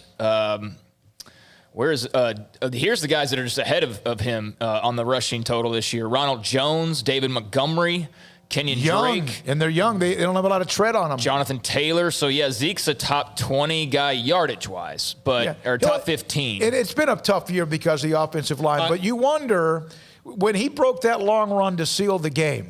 I'm willing, my thought is the Cowboys should be willing to give him one more year based on it's 2020. Let's see if he can get back. But after 2022, after next year, they've got a pretty reasonable out with him. So I don't know if his future is all that long in Dallas anymore. 18 carries, 132 yards, the backbreaker. He also had a couple of other great plays. My gosh. When we come back, Adam Rittenberg will join us from ESPN.com on a lot of the topics, college football playoffs, and much more. Carson Wentz has the same amount of rushing touchdowns this year as Ezekiel Elliott. This is SicEm365 Radio. IdealMRI.com. That's Dr. Rob Maxey and his staff inside the Central Texas Marketplace. And, man, can they help you save a lot of money? If you have something that hurts more than just a bump or a bruise, I'm talking about something that's deep, that's painful, that keeps you up at night or keeps you from, just being normal because something's broken or something's torn. Ideal MRI can help find out exactly what it is and where it is and how bad it is inside the Central Texas Marketplace. Online, IdealMRI.com. In Waco, Texas, they have the machine that's state-of-the-art technology, a staff that will help you get through the entire process from when you contact them or your doctor contacts them and says, we need to order an MRI for you, setting up the appointment, which is simple. But when you get there, there's not going to be this almost agonizing long wait, 1/2 hour after another half hour goes by. They're going to get you in. They're going to get you inside the MRI machine, and in between getting you in the door to the MRI machine, they're going to sit down with you and explain everything very simple. And, man, it was so easy for me back in late March when I did the shoulder and got an MRI at Ideal MRI in Waco in the Central Texas Marketplace. And their machine is just like anything else you've ever been in. It's fantastic. And then there's the cost, my friends, $497 or less.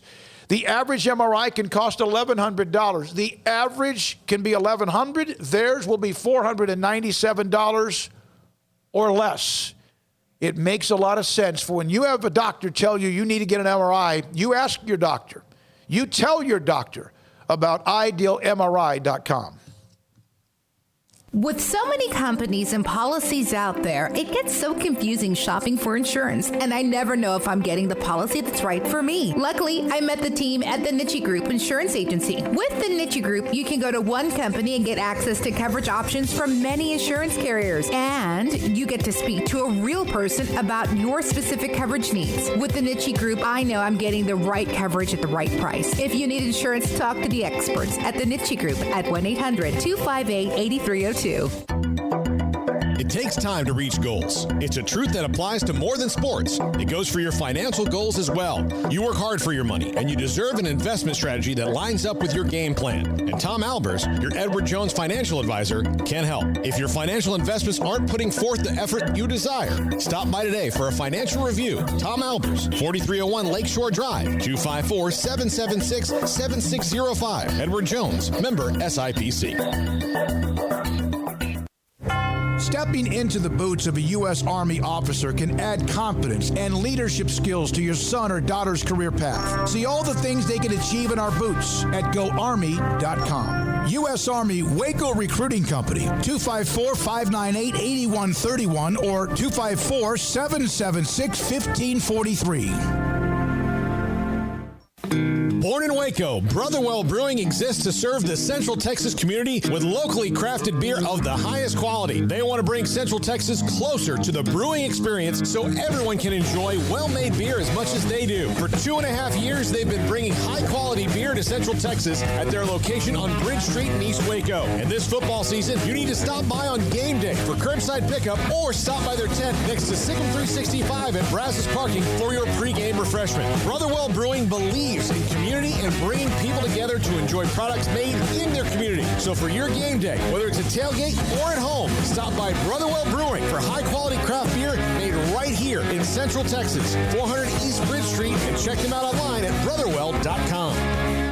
Boozers is the wedding ring store and more. If you're ready to get engaged or already married and want to upgrade your wife's ring for a special anniversary, Boozers is the place to go. With the largest selection of premier quality diamond engagement rings and wedding rings in Central Texas. They have 7 cases with over 300 styles of rings from top designers like Natalie Kay. Choose from yellow, white, or rose gold, plus beautiful top quality loose diamonds. With an in-house jewelry, they can also custom make anything you want. Bring in a picture or drawing and let Boozers create your one-of-a-kind pendant or ring. They can even use some of your old gold and diamond jewelry to create something new. At Boozers, you'll find a great selection of quality timepieces, and Boozers is the place for expert watch maintenance and repairs, too. They specialize in expert Rolex watch repair for fine jewelry, watches, custom work, and more. Go to Boozers on Valley Mills and Lake Air Drive in Waco. Boozers, the wedding ring store and more. Car has the trucks, man. They have the one for you. Kept short or long bed, silver, black or blue. Texas size selection, great prices too. Richard Carr, he has the truck for you. Carr has the trucks, man. He has the truck you need. If you want the best truck, you want a GMC. Texas size selection, great prices too. Richard Carr, they have the truck for you. The Sic'em365 Radio text line is sponsored by Riverbend Liquor and Wine, with the most extensive variety of craft beer in Waco. A hidden gem on Lakeshore Drive and 19th Street. All right, here we go, 434, Sic'em365 Radio. A lot of moving parts when it comes to college football. The playoffs, the semifinals are set, coaching changes, and some that are lingering in many, many ways. Of course, we had the mention of Siaka Ika, who's committed from LSU to Baylor to join Dave Aranda on staff. Adam Rittenberg, ESPN.com, joins us. Their senior writer for college football on Sic'em365 Radio. Adam, thanks for your time. We appreciate it. I know it's a busy day. In the end, did the College Football Playoff Committee, in your opinion, get the 4 right? Yeah, I think they did. I mean, that was my top 4 on Saturday night. We do that after every week's games. And I didn't feel great about Notre Dame, especially after their performance against Clemson the second time around. But, their overall profile is, pretty darn good. And, that's how it's evaluated. It's not how you finish the season all the time. Obviously, a conference championship does matter and should matter. But, other than Cincinnati, I think none of the other contenders realistically were teams that had won a conference championship. Do you see a rift growing between the Power 5 and non-Power 5 schools, since it doesn't appear there's anything that the non-Power 5s will be able to do to be a part of this thing? Yeah, I certainly sense the frustration. I just don't know, but I also don't know what they can do other than create their own playoff, and I don't think they want to do that because they want to play the Power 5. They want to beat these teams. They want to show that they belong in the same, class category as the Power Five, even though they don't play in those conferences. And so, I just sense there's real frustration that everything the committee says about them just isn't true. It's just stuff. It's just platitudes. It's garbage. It's not real and genuine. And so I certainly understand that. I was really disappointed to see Cincinnati finish where it did. The Bearcats were not dominant in their last couple of games. They obviously had a COVID situation late in the season. I think it would have helped them to be in the eyes of the committee a little bit more than they were between, mid to late November and yesterday. But it is what it is. And they won a conference championship, and they won a good conference championship, and they were undefeated, and they shouldn't be ranked where they were. And that's where I know I had frustration. I didn't have them in my top four, so I'm not going to be hypocritical and say they belong in the top four. But I think it would have been more meaningful to say, okay, in a year where you don't have any opponents in the Power Five, but you did take care of your business, we are going to recognize you, Cincinnati, as a top 16.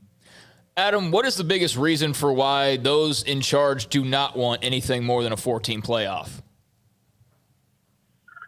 Well, it depends on who you ask. The presidents, for years, they didn't want the sport to spill too much into January. And, some just feel like there shouldn't be another layer on top of this. And it's not, again, they may look at it more in, well, if we go to 8, the 8 teams really have a chance to win. And again, that my view is that's not how it should be looked at. College football historically, maybe more than any other sport, has been one where a lot of teams end the season feeling good because of the bowl system, because there isn't this widespread playoff system. But I think if you made it 8, you would just increase the opportunity. You would increase the interest level for more of the country. Quite frankly, we just had the same teams, and in a sport where it's not like there's a draft, the whole thing is set up for the great teams to be great. And if they're not great, it's because they have the wrong coaches. It's not because the programs aren't great. Clemson, certainly what Dabo has done there is maybe the exception, but Alabama historically has been great. Ohio State and Notre Dame historically have been great. So no one should be surprised to see them. Oklahoma historically is a great program. And so it just gets a little bit stale when you see the same teams in it every year.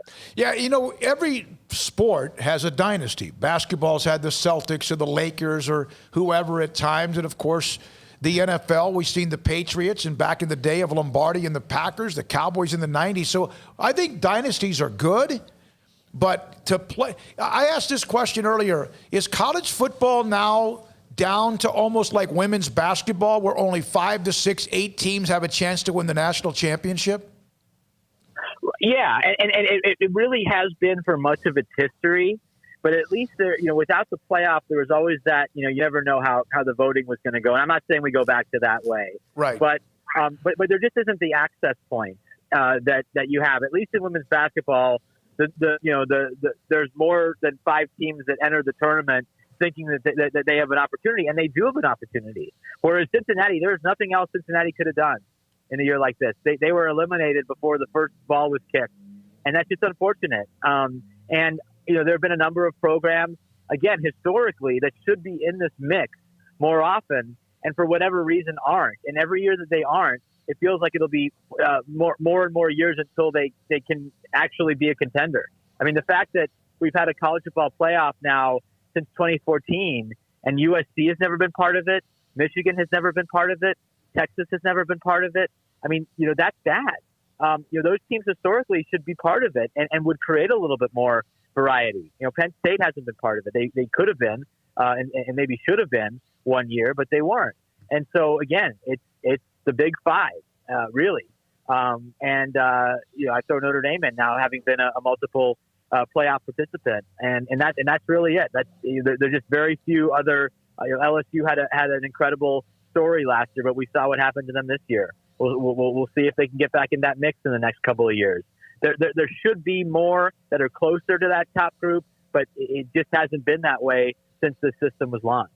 Adam, since there is more of a growing sense that down the line that the NCAA and college football may not be together anymore, or there'll be a college football czar commissioner or something like that, is that what it will take to get an expanded playoff or a different way of doing this? Sorry, just repeat that question. Just cut out for a second. Sorry. So there's growing kind of support or groundswell for college football not to be, under the NCAA's auspices and there to be a college football czar, commissioner or something. Is that what it would take, like a complete reformation of the system to get a different playoff than we have? Oh, well, I mean, it's not under the NCAA's umbrella right now. Obviously, the commissioner, that's been talked about before. But to me, it's the power of the conferences. I mean, you guys go back, like, you know the history like I have. And there was a time when the conference commissioner wasn't that big of a deal. And now they're everything. And along with television, they control the sport. And so are they going to want to give up the power and go bigger and have more access for the group of five? I think eventually it'll expand. Every sport in this country, the playoff system eventually expands. And I do think even in a weird year like this, there has been more grumbling, it seems like, about that possibility. Maybe it all goes away when Ohio State and Clemson and Alabama, Notre Dame kick it off. But I do think there's some momentum now. But it's got to come down to those conference commissioners and everybody else that's involved being okay with the idea of an expanded playoff, or the same thing with the commissioner discussion. I mean, I think there definitely was in this year more outcry for that, especially when the leagues began doing different things, starting with the Big Ten back in the summer. Why can't we just be on the same page? I guess and I agree with that. I wish it was more like that. My counter to that, like many things, is history. This has been a regionalized sport forever. It probably will be a regionalized sport in the future. I just don't see that changing, but maybe I'll be surprised. Adam, I know it's only been like an hour to two since the news came out, but why have we not already heard Army to the Liberty Bowl? Well, I think what's happening is there's a possibility of some other shuffling in the SEC. We're hearing that a couple of other teams may be on the brink of having to pull out of their bowl games because of the COVID issues. And there's also a possibility of moving matchups around. It's possible Mississippi State moves to the Liberty to play Army, and then Army would maybe move to the Armed Forces Bowl. There's moving parts, but I think Army's going to be okay in the end, which is certainly good news. Obviously, as I spoke to Jeff Munkin extensively last night, he was not happy at all, nor should he have been happy. But I think his team is going to find a postseason destination after all, whether it's the Liberty Bowl, the Armed Forces Bowl, or somewhere else. It's just a matter of time. Adam, thank you for jumping on with us today, the day after they announced the four, and also we'll see what happens going forward. And it's many bowl games. I thought there were too many bowls. But I loved your comment about how college football used to have a lot of teams that ended the year on a positive note. And now it's almost like feast or famine, unless you're a rebuilding type program. Like 2 years ago when Baylor won the Texas Bowl against Vanderbilt, that was a big deal, even though they were never a part of the discussion. And I think you're right. I think there's too much now. Either you're all in and at the end and in the championship, or it's feast or famine. Yeah, okay. You're like the consolation prize. I hope that changes. Right. Yeah. Yeah, me too. Thank you, buddy. Appreciate it, Adam Rittenberg with us, ESPN.com. Clemson, Alabama, Ohio State, Notre Dame, and Oklahoma have combined to get 20 of the 28 possible spots since the playoff began the year that TCU and Baylor were in the mix and left at 5 and 6. If Clemson and Alabama win 5 playoff meetings now, not 5 of the last 6 national title games, but they'll have met 5 of the next 6 years. One of the other things about college football's history is if you won the Big Ten and Pac-12 or Pac-10, you went to the Rose Bowl until they started to do the BCS. If you won the Big 8, you went to the Orange Bowl. On occasion, you might go to the Sugar Bowl or Cotton Bowl. If you won the Southwest Conference, Cotton Bowl. If you won the SEC, usually the Sugar Bowl, but sometimes you went to the Orange Bowl. Now, that connection, although the Rose Bowl still has the you-know-what. Well, maybe not anymore. Well, that was the other thing. Welcome to Texas Rose Bowl. Yeah. 2020. Greg Abbott was great. He said, Texas is everyone's coming to Texas. The Rose Bowl is going to be played inside AT&T Stadium in Arlington. Well, the Rose Bowl has not given the college football playoff permission to use that.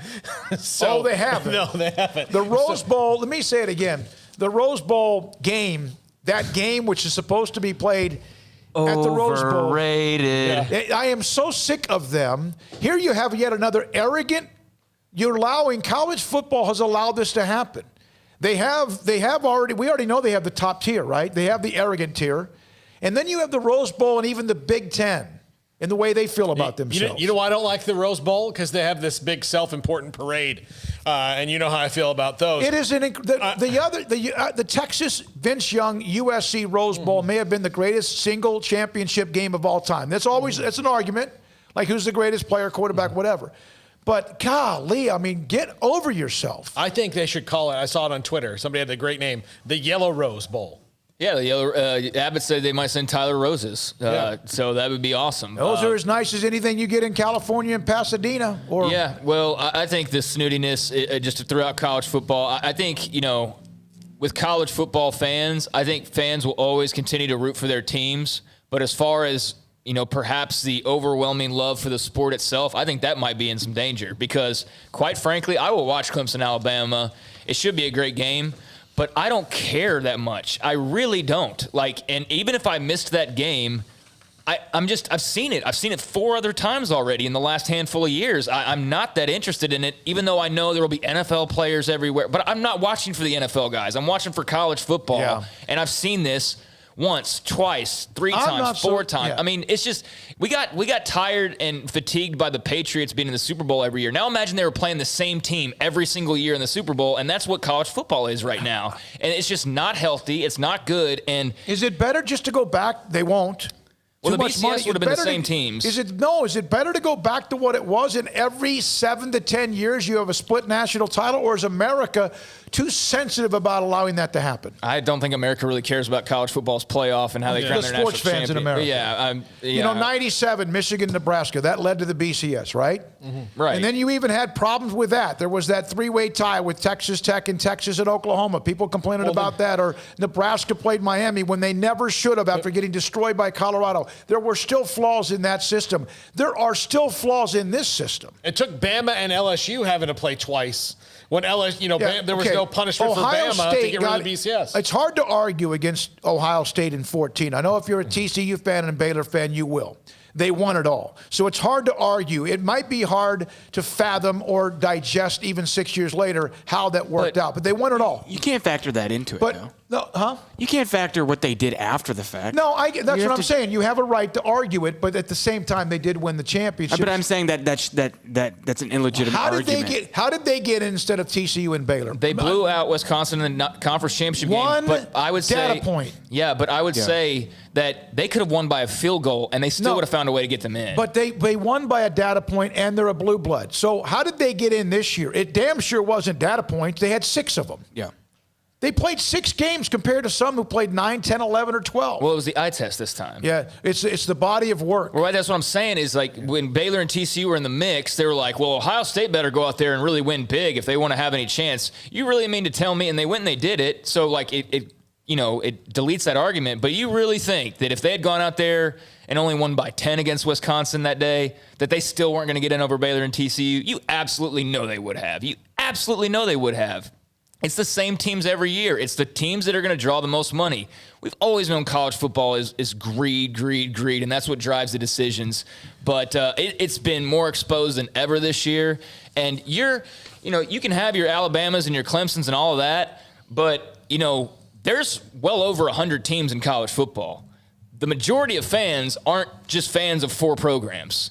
They're fans of the other 96-plus programs. And you're basically just throwing a middle finger to them every single year and saying, no, you're not good enough. Well, how can we be good enough? Well, you need to get in the playoff. Well, how can we can't get in the playoff. So how are you supposed to be on that level? I think if I'm Cincinnati and those schools, I develop my own national championship level. Well, then that's when you would have a complete split, and it would be a totally separate thing. They want that anyway. Right. I mean, that's what we're going towards. Because you don't think North Dakota State or Mary Hardin Baylor, that they don't celebrate a national championship no matter what level it is? The money's the key, The biggest thing is the money, and it's also admitting, if you're Cincinnati and UCF and Memphis, and I know I'm sticking to one conference. What? Admitting that, okay, well, we're not you. Well, but It's obvious. Yeah, but I mean, I know it's obvious to us, but that's the powers that be at those schools having to say, we're not this. Mountain Union celebrates a national title, or Mary Hardin Baylor, as much as Ohio State or Alabama, but the money they get is 1/1,000,000th the level. Well, that's the difference. I would say this as well. You know, everybody's talking about, well, we don't want to see these smaller schools in because Alabama would just kick them around. Well, Alabama probably would, but guess what? There's also been blowouts in the playoff. Like, Notre Dame we don't want to put in Boston College because they're not a blue blood and there's no chance they could stand to go up against Alabama. Well, Oklahoma's as blue bloods get, and they've got their heads kicked around in the college football playoff before. So Clemson got blown out by LSU last year. Exactly, and you mean to tell me that there's not a really good chance that Alabama does the same thing to Notre Dame here in a few weeks? No, there's a good chance. I mean, and then there might be, maybe one of them does. Maybe that year Clemson beat Alabama. No one expected to. So in 2014-15, Oregon beat Florida State by 39 points. It was nip-tuck for most of it. Why did he have to bring up that most of it? Yeah, so Oregon beat Florida State by 39 points. The next year, Alabama beat Michigan State 38-0. The other semifinal that year was a 20-point win by Clemson over Oklahoma. So, yeah, that's a year where just both teams are better. But, I mean, how is that any different than the one play? But how is that any different than what Alabama would have done to Coastal Carolina? It's not. It's the same thing. It's not. So I don't get that argument at all that it would be, we can't have blowouts. You already have blowouts. Notre Dame got beat by 27 points 2 years ago by Clemson. It's not a national tournament. It's an invitation. LSU beat Oklahoma 63-28 last year in the playoff. I mean, and even during the BCS years, there were blowouts. So Miami, Nebraska, Oklahoma, USC that one year. That argument just goes completely out the window when you realize every single year there's still a blowout. So what's a couple of extra blowouts if it benefits the greater good of college football and helps out a lot of programs that aren't the same 3 or 4 every single year? Yeah, I'm just sad because Craig brought up the day the music died. Yeah, I know. But you know what? It's just so, it's unfortunate because college football has always been the country club. And on occasion, somebody interrupts it. But you get kicked out real quick. You could get, or you're like looked down on. Let me see your credit card. How much is in your bank account? Yep. That's what it is. And it's unfortunate because we're getting more and more now separation than less and less of it. In this supposedly America of more inclusion, in college football, it's getting worse. 254-339-1122, 254-339-1122. This is a text on the Matt Rule GM. I don't want to be the GM. And then a text from Justin. I plan on being at Baylor for a long time. Cam Newton is our quarterback. I bet he'll be the new GM by the end of the week. He's not good. I don't think he wants that. I don't think he does. I could be wrong. I see your point. It's fair play, but well taken. This is SicEm365 Radio. I got to stop by Brotherwell Brewing last Wednesday. They've got a lot of cool stuff coming up. Pause for the holidays, obviously, but after the holidays, right after the new year, hey, come out and see Steve May and I host trivia from there on Thursday night. Plus, they'll start the East Side Market up again in 2020. And look, if you are you have a fan in your life that's a craft beer person, they've got growler kits with pint glasses with the Brotherwell logo, and of course you can fill up a growler and bring it to them this week. So get in there by Wednesday and get your beer gifts, your T-shirts, all the great things they have to gift for the holidays at Brotherwell Brewing. Find out more at brotherwell.com or on their Instagram page, Brotherwell Brewing. At Baylor University, students can shine in their own way. Or should we say their own ways? Because there's no limit to the ways Baylor students make the world a brighter place. Whether they're leading a student organization or following a higher calling, getting advice from faculty, or taking part in world-class research, pursuing their dreams, or working toward their dream job, students find their place to shine at Baylor, where lights shine bright. Riverbend Liquor and Wine has their easy-to-access drive-thru open and convenient and clean in-store location on the corner of Lakeshore Drive and North 19th Street in Waco. Riverbend Liquor has the best and most extensive variety of craft beer selections in Waco, and Balcones whiskey, including single malt, pot still, baby blue, rye, brimstone, and the all-new lineage in stock. Riverbend Liquor and Wine, family-owned and operated, and a hidden gem in Waco on Lakeshore Drive at 19th Street. And find out more on Facebook and Instagram.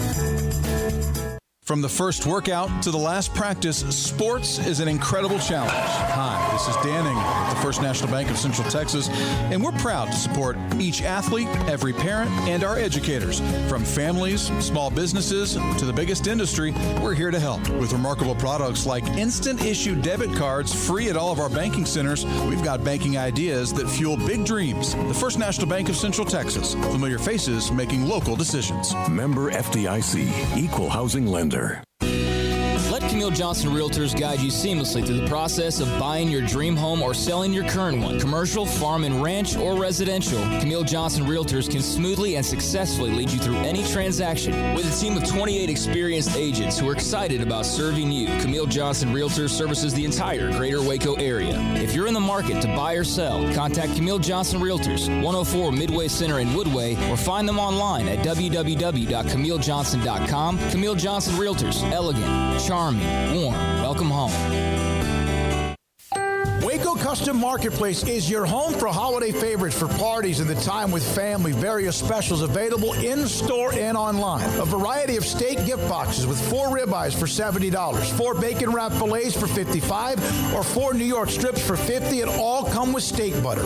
Fall snack box for watching a game or wrapping presents or hosting people at your house, including summer sausage, split horn, and jalapeno cheese and salted crackers for only $35. 2 pieces of lobster tails with herb butter and 2 bacon wrapped fillets for $60. Order online or call in advance to ensure availability, or drop by Waco Custom Marketplace at 425 Lake Air Drive. Waco Custom Marketplace has a full-service butcher shop for customized orders or cuts of your favorite steaks or beef tenderloin or specially ordered prime rib roast. Plus, what you want with pork, poultry, seafood, and more. Waco Custom Marketplace, 425 Lake Air Drive in Waco, or WacoCustomMarketplace.com. Christmas time is Jeep time at Allen Samuels. It's the Big Finish event, and the world's most awarded SUV has 0%, no payments for 90 days, and employee pricing for all on select models. Save thousands on the rugged Renegade and new 2020 Grand Cherokees. Even new 2021 Jeep Cherokees are included. 0%, no payments for 90 days. Employee pricing for all. Happy holidays from Allen Samuels. Welcome back to SicEm365 Radio. The 5 o'clock hour is sponsored by Edward Jones Investments with financial advisor Tom Albers, staying in touch with you and your money through these difficult and changing times. Edward Jones, making sense of investing. Williams in motion. They'll roll. Daniels out. Down he goes behind the 20. Terrell Bernard with a sack.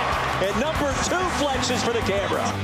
This segment with former Baylor defensive coordinator Phil Bennett is sponsored by the Nitchie Group Insurance Company, where clients are more than just a policy number. See why thousands of Texans trust the Nitchie Group with their home, auto, benefits, and commercial insurance coverage. Call their Waco office to speak with an expert at 254-420-3900 or visit them online at tngins.com.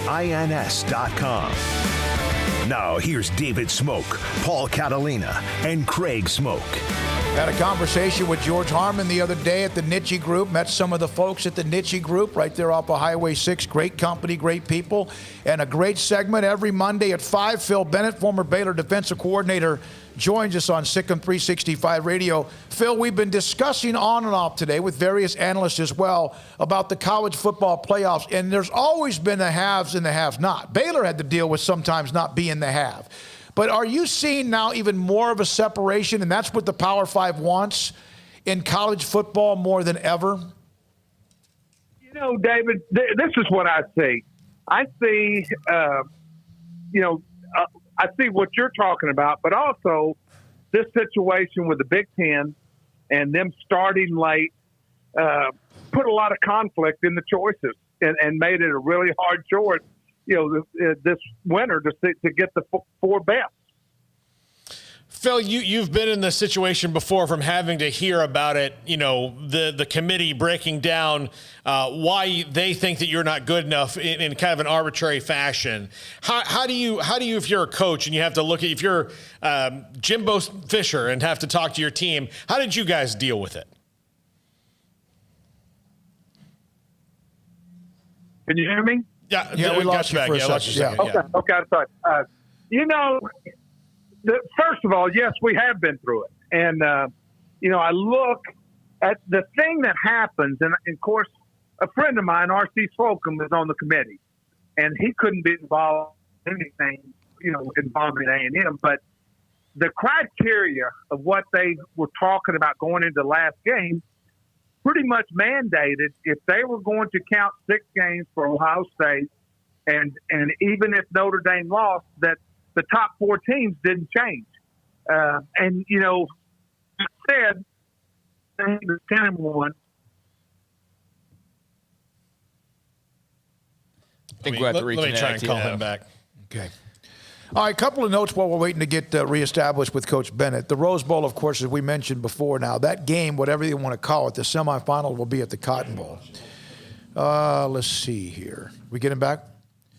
Baylor has a walk-on kicker out of Arkansas named Isaiah Hankins. I looked at his stats. He kicked 14 out of 15 field goals, a long of 48. That's going to be a walk-on kicker. He's a left-footed kicker. That's just another nugget as well. Okay, back to Phil Bennett. Paul? Yeah, Coach, we were talking about A&M and the standard that they couldn't meet, obviously, because it was set forth the week before.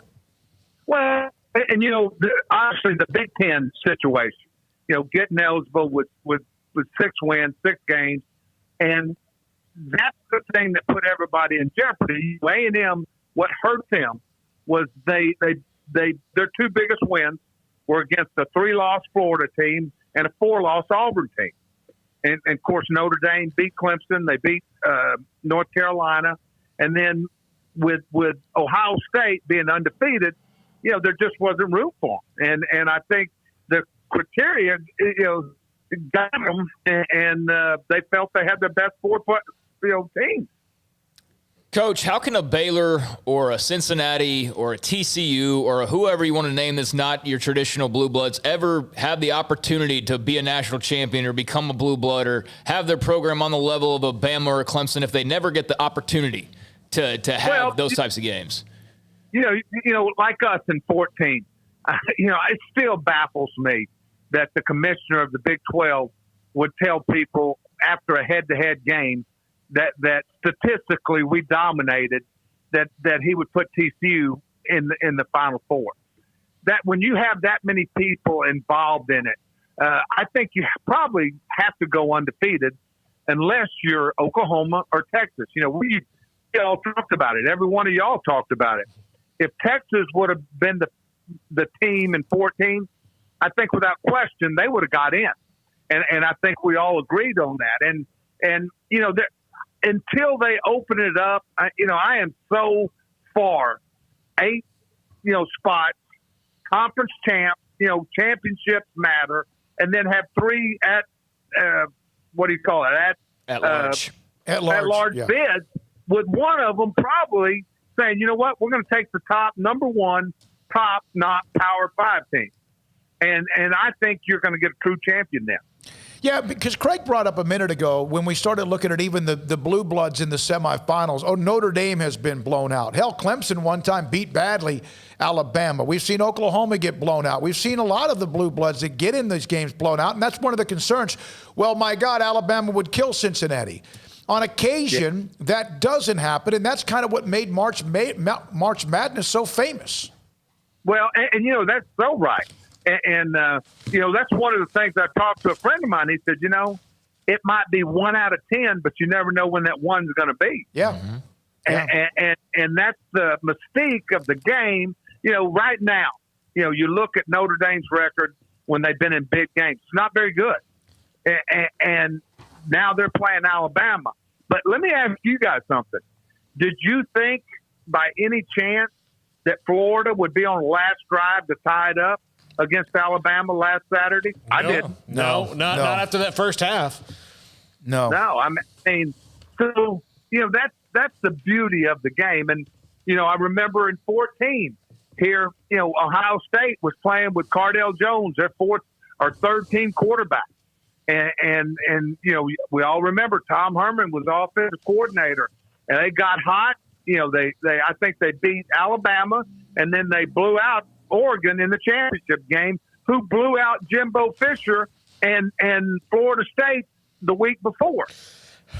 So that's the excitement of it. Would you repeat that Florida State-Oregon game? What did you say about that? Oregon blew out? That was the day for me that the music died. Yeah, that was.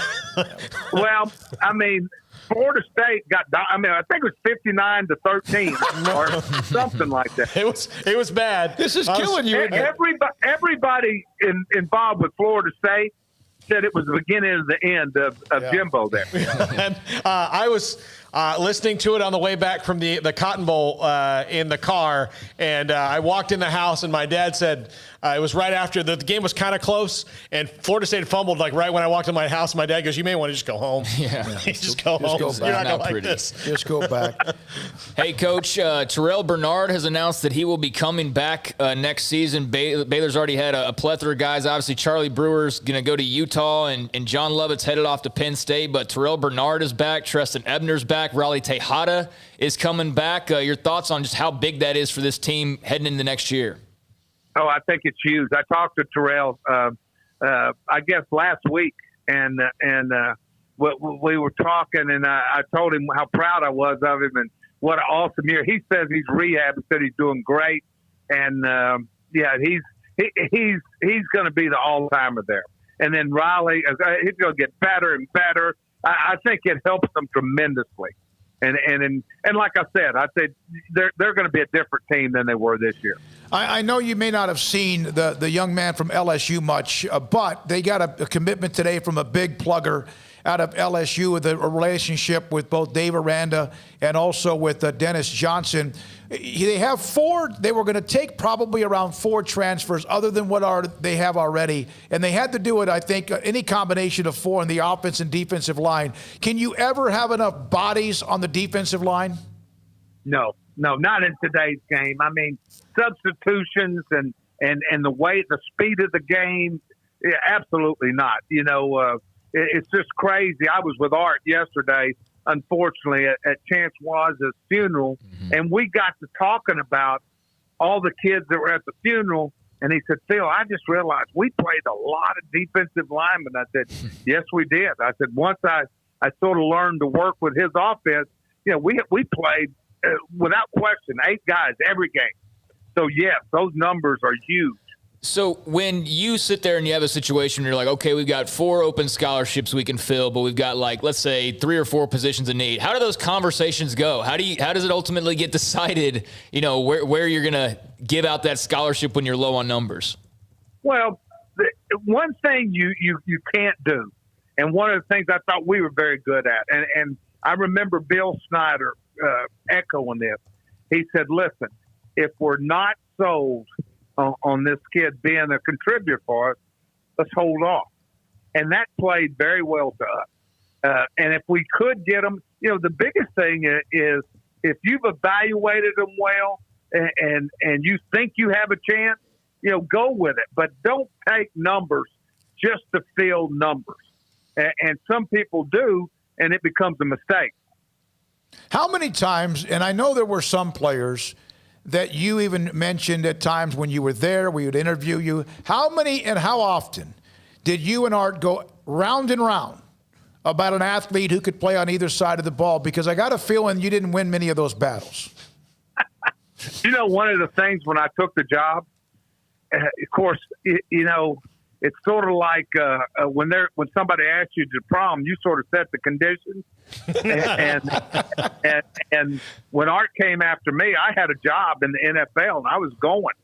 And I told him, I said, Art, of course, we were friends first, competitor second. When I was at SMU, he was at Houston. I said, listen to me. You're not going to stick me with all those wideouts and running backs. Say, oh, they can play DB too. I said, I'm not doing that. I'm picking them, the defensive kids. But, the one thing Art was good about, if he thought a kid was an athlete, everybody there will tell you, he used to tell me, he goes, you can have him first. And I thought he was very fair. And I trusted him. My God, he has picked some great kids. Tootie was a guy. But the one kid that I kept telling him was our guy out of Truth that ended up moving to Gilmer. Blake, I said, he's going to end up with me.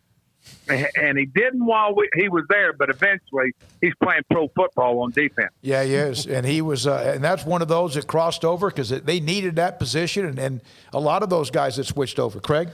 Coach, you mentioned going to the funeral for Chance Was. I saw Taylor Young posted a picture, and just what was that like to be around a lot of former players, former coaches, and obviously to remember Chance Was?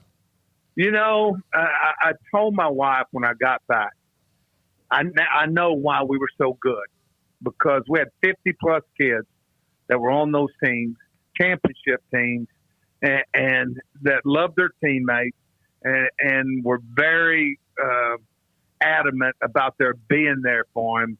And, you know, Chance's mother and dad were just beside themselves. And it just did my heart so good. And, you know, a couple of the guys spoke along with me, and they did a wonderful job. And anybody that was associated with Baylor would have been proud of those kids. Just, it was a true tribute to Chance's life and what he had done. And it was, Art and I sat there, and both of us just had tears in our eyes. And I told him, I said, that's why we were one of the best teams in the nation. If you don't mind me following up with that, is that always the case? You know, there's a saying, you know, a lot of people call each other brothers, but these kids, they believe, you know, I mean, even some of the older kids, and meaning, you know, when Chance was a freshman, I mean, they just, they were bonded, and it was, guys, and hey, some of the guys that we took their scholarships came back. And it was amazing to me. One in particular said, Coach, you helped save me. You know, I got straight, I'm doing right. And he said, thank you for everything. And it just, you know, it just validates why you coach, what you try to do, you know, and, you know, like I told Orion, you know, Ryan was torn up because he played safety with Chance. I said, he said, Coach, he said, I stayed on him, I worked, and they were always in contact. And, you know, with good teams, they care about each other. And I saw that yesterday. We had, as I told you before, a couple of weeks ago, Barry Switzer was on the show, and he had mentioned how good a person you were and a hell of a coach. But he did say this: once you're a coach, you never, ever, it's like children. They are there forever. You are taking care of some of them. I mean, basically what you're saying there? There's no doubt. Listen, of course, I had their numbers.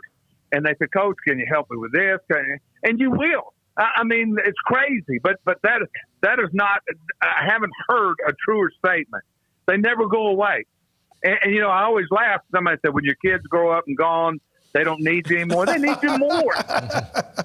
I mean, they need you more. And it's, you know, and you know what you want to do? You want to help them. And, you know, when you see guys that, you know, one of the things I said in the funeral, I said, I told him, I said, you know, Chance, I told you all this before, had those sparkling puppy dog eyes. Yeah. I said, I couldn't get on him all the time.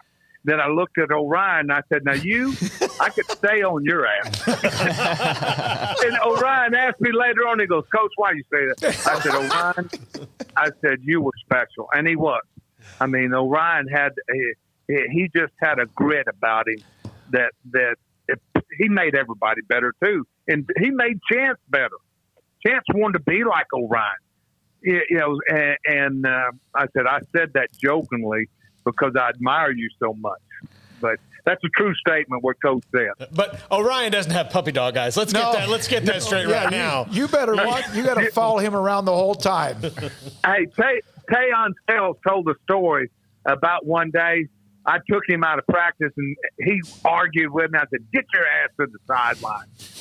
And like I put somebody else in and we were playing good versus the offense. Then about 3 plays later, they run a bender or something, and the safety screwed up. And I turned to him. I said, I'm fixing to punish your ass. I said, get back in there. Have you ever thought about writing a book? Oh, yeah. You know, listen, after my wife died when I was at K-State, I had a guy, a Sports Illustrated guy, who became a dear friend of mine. He lived with me and wrote a very nice article. You might have read it, just about what Sam, Maddie, and myself went through that season. And, we ended up going 11-1, and very much like A&M, but this is before the BCS and before the playoff, we should have been picked to go to the Orange Bowl. And Michigan, who was 10-2, got picked over us because they had more televisions. But this guy played at LSU, great friend, and he is just wearing me out. He goes, "This is the time." He said, "Let's get this book written." And I'm thinking about doing it because I think the things that I would say could benefit some people. Yeah, and it almost and you'd have to do the audio book, and I know that's something that because I'm telling awesome. you're just the storytelling. Hey, I just saw that. Yeah, a little bit of breaking news when we pass it on. By the way, Phil, Bo Pelini not expected back at LSU next season. Yeah, I knew that was coming up. Yeah, well, that's what a payoff though. Coaching matters. Yeah, no doubt about it. Is that a compliment to Dave Aranda? Oh, without question. Yes, yeah, absolutely. Yes.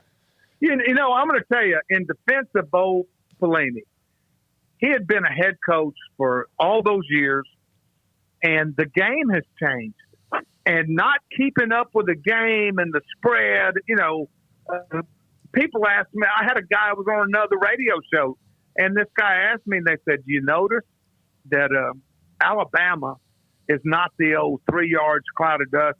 And I remember it vividly. I had an extended conversation at Evangel with Coach Saban about he talked about our offense and playing defense with it. Also, I had it after 13 when we won it. Gary Patterson called me and said, "Can you play defense running that style of offense?" And look where both of them have gone. Now, later on that year, guess who spoke at Alabama's clinic? Art Brown. Yeah. Yeah, it's interesting because you guys share. You have to share. It's part of the community, but man, you got to be careful. You have to also be careful who you're sharing it with, like China or Russia. No question. and of course, Art was like the Gestapo. He would draw up, an I formation. They go, "Well, what?" He goes, "Yeah, we start off with this." One thing this is what we start off with. Yeah. One thing that obviously when everything changed, not trying to rehash all of that, but y'all did have that clinic set up where Harbaugh was supposed to come in, right? That would have been something else. That would have been something just to kind of hear, what those conversations would have been like. Well, Art went to Michigan after everything and spent some time with Harbaugh. Oh. The thing that, and I've told everybody this, and Art and I, yesterday, we met and talked a couple hours before the service. One of the things, the misconception on Art's offense is that it's not a tough, grind offense. Well, it is. I mean, think of all the bats we had rush for 1,000 yards. I mean, Shock Linwood set the school record. And that's what I told Coach Saban and I told Gary. I said, which he knew, we're physical. I mean, we're different than a true spread team. I mean, we tempo, we do different formations, but Art had the ability to create matchups that very few people have. I mean, his imagination. I remember one of the coaches, I'm not going to mention, he told me, he goes, "God," he said, "we see this one play." We said, "God, how did he ever think about that?" And he just had that, I guess it's the only way I can compare it. I told somebody this. It's like being a songwriter. Whoever writes unbelievable songs, he could put it together and made it. This is the biggest thing, though. He made it simple. Our ability to call plays, I mean, it was unbelievable. Blue one. That'd be a call. If you've ever listened to John Gruden, no wonder he gets fired. Right, C, X, cross, Y, hell, I mean, you got to be a Phi Beta to understand it. Yeah, FC1Y banana, 3 apples and an orange. I mean, yeah.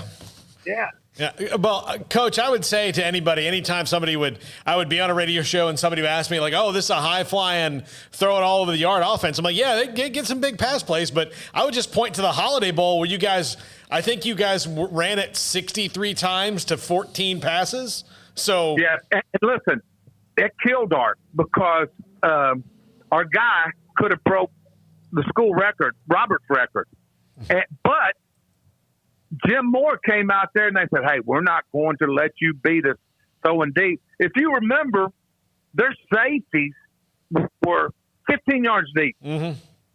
And Art turned to me. He goes, "Phil," he said, "keep doing what you're doing." He goes, "We're going to pound their ass." And we did. Oh, yeah. You don't even remember this, Smokey, but you got me off the bus after that game. And I don't know if you remember this, but we had that rough patch in there. We had injuries. We got on a roll those last 5 games. And I told you, I said, next year we're going to win it. I said, we've come of age. And we won it twice. I remember that moment. And I also remember that post game with UCLA when I brought up how many he threw, like 13 passes. And Art didn't even, he goes, "That's all?" He kind of knew, but I mean, that was just insane. Those big linemen, you practice against them all the time, the offensive linemen, they would split out a little bit, not like Texas Tech and Leach, but they would just lean on you, wouldn't you? And you're running all over the place, and eventually they just wore you down. Well, one of the things, too, Randy Clements is the best. And when I came here, one of the things we talked about is we said, we got to get more good on good work. And it helped both of us. Every Tuesday and Wednesday, we had 12 plays that we went ones against ones, twos against twos. And it helped us. It helped us on defense, and it helped them. And we got better. And Randy pushed that, and Art bought into it. And it was huge for us. I have to ask you about TCU and Arkansas. They're going to play in a bowl game. You think Gary and Kendall will sit down and have dinner? Listen, Gary, regardless of what I've ever said or anybody, Gary has a tremendous amount of respect for Art. I know that. Mm-hmm. And I tell you that because when he called me after 13, we won it. I was out by my fire pits one morning. It was a Monday after our Texas game. He goes, "Hey, I want to call and I want to tell you good luck in the bowl, but congratulations. That's unbelievable." And he said, "I know you'll tell me the truth." He said, "Can you keep winning doing that stuff on offense?" Mm-hmm. And I said, "Yes." I said, "Now you gotta sacrifice some things defensively. You got to play more kids." And I said, "I would be lying to you if I told you coming into it, I had the exact method." I said, it had to be refined, and we did it.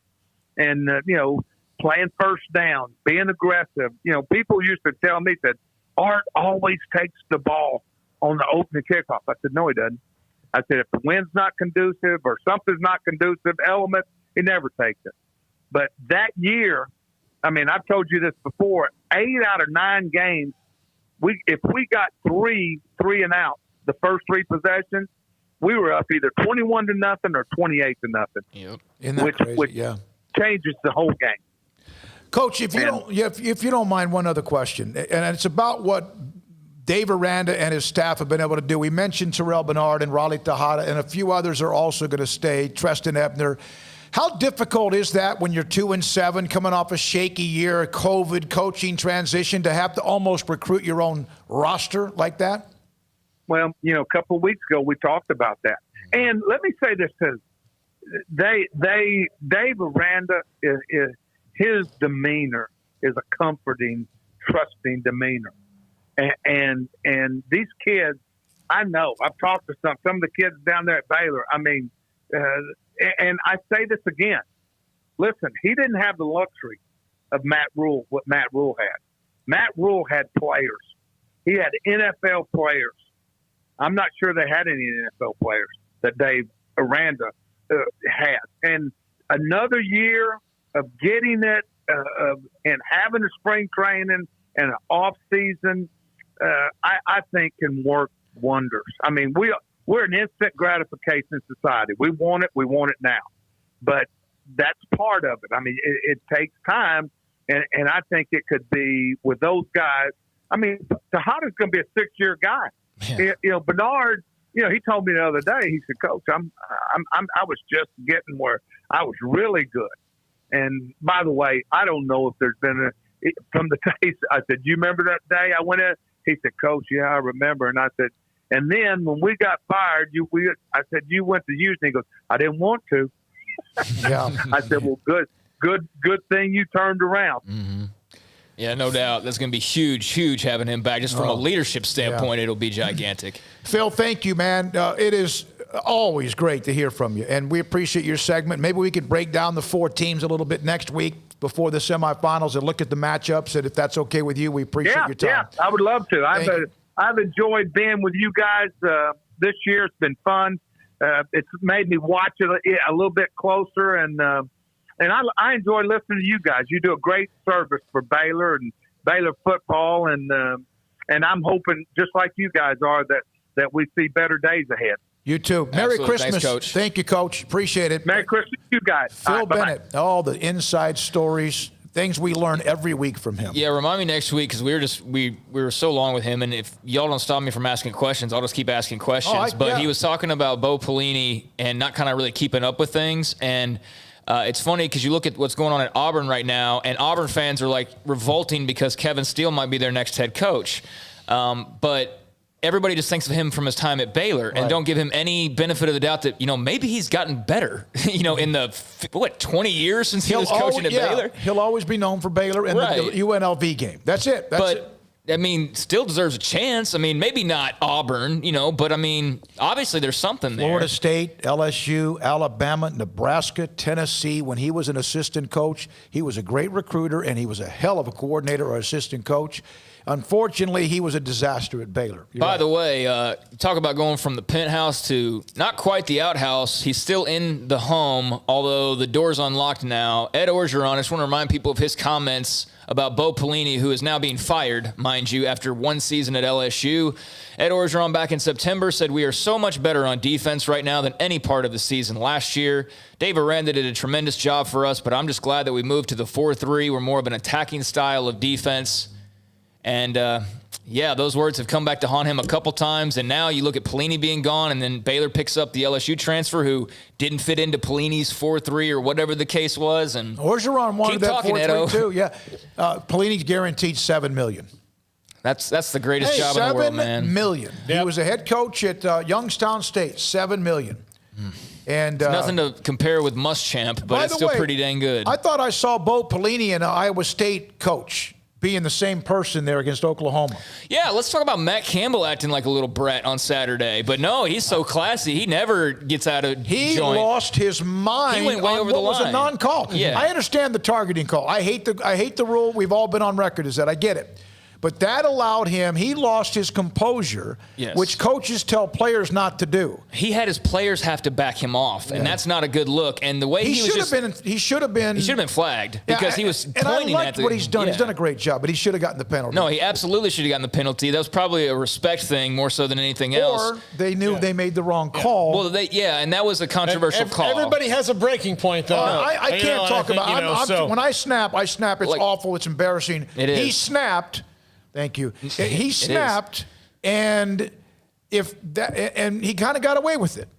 He kind of got away with it. And but if that had been you could name, if that had been Art Browse, for example, national media garbage, but it's Matt Campbell, so he can do no wrong. Well, Bo Pelini, dang near made his guy cry. Yeah, that was bad too. That day in Nebraska. Well, but he kind of got a pass because he's Matt Campbell. Look, Matt Campbell had a reason to be like, what the heck is going on here? Because that was a very weird sequence of events with the officials. But at the same time, when he just kept pointing and yelling at the official, and his players had to eventually back him off. Many minutes later, And then, you know what? I don't know if that played into the outcome or not. I don't think it made Purdy throw an interception, but hey, he got his, coaches get ejected sometimes. You'll see a coach pull off their jacket, get ejected, team gets fired up, and they played well from that point on because they were in trouble at that particular time. When we come back, we continue. We're going to hear about, so what are the options for Army? And they better have one, or college football, which is already under fire and yet an incredibly popular sport.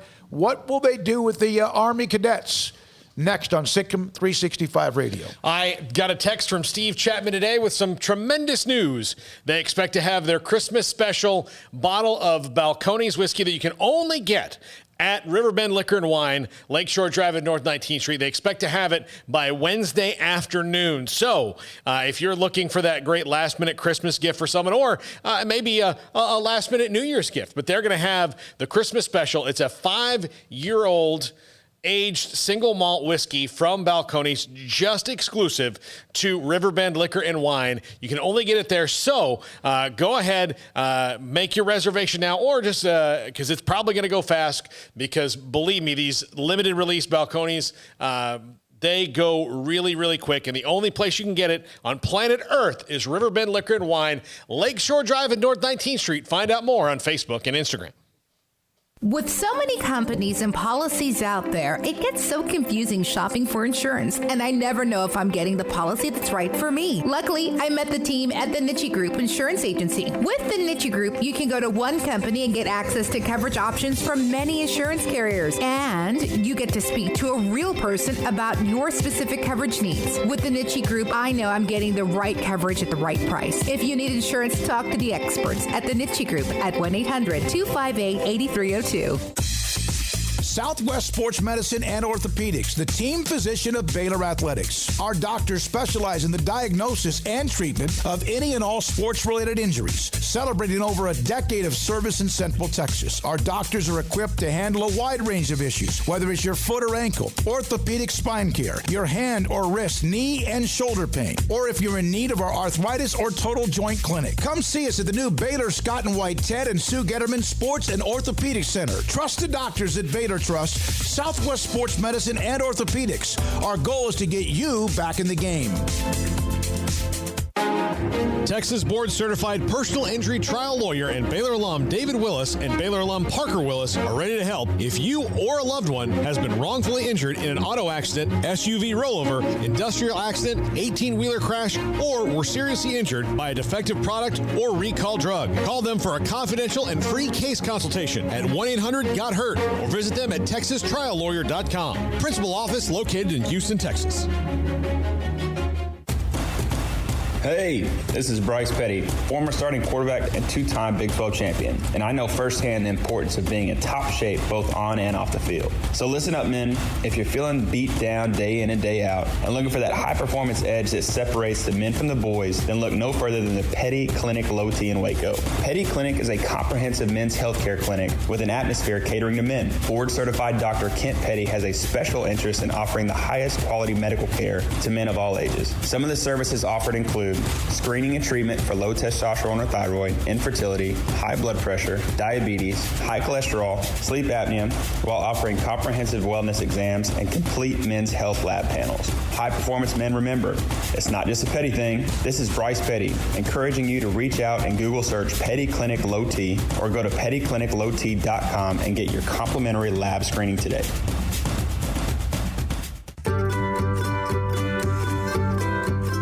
You want to know why Stonewood Dental is so successful? Listen to what happy customers have to say. It's pleasant. It's different than any other dentist office. I really feel like they care. And it's not that you're here for 2 hours waiting on someone to take care of you. It's quick and easy, and you know, I bring my kids, and my kids love being here too. They really love the treasure box.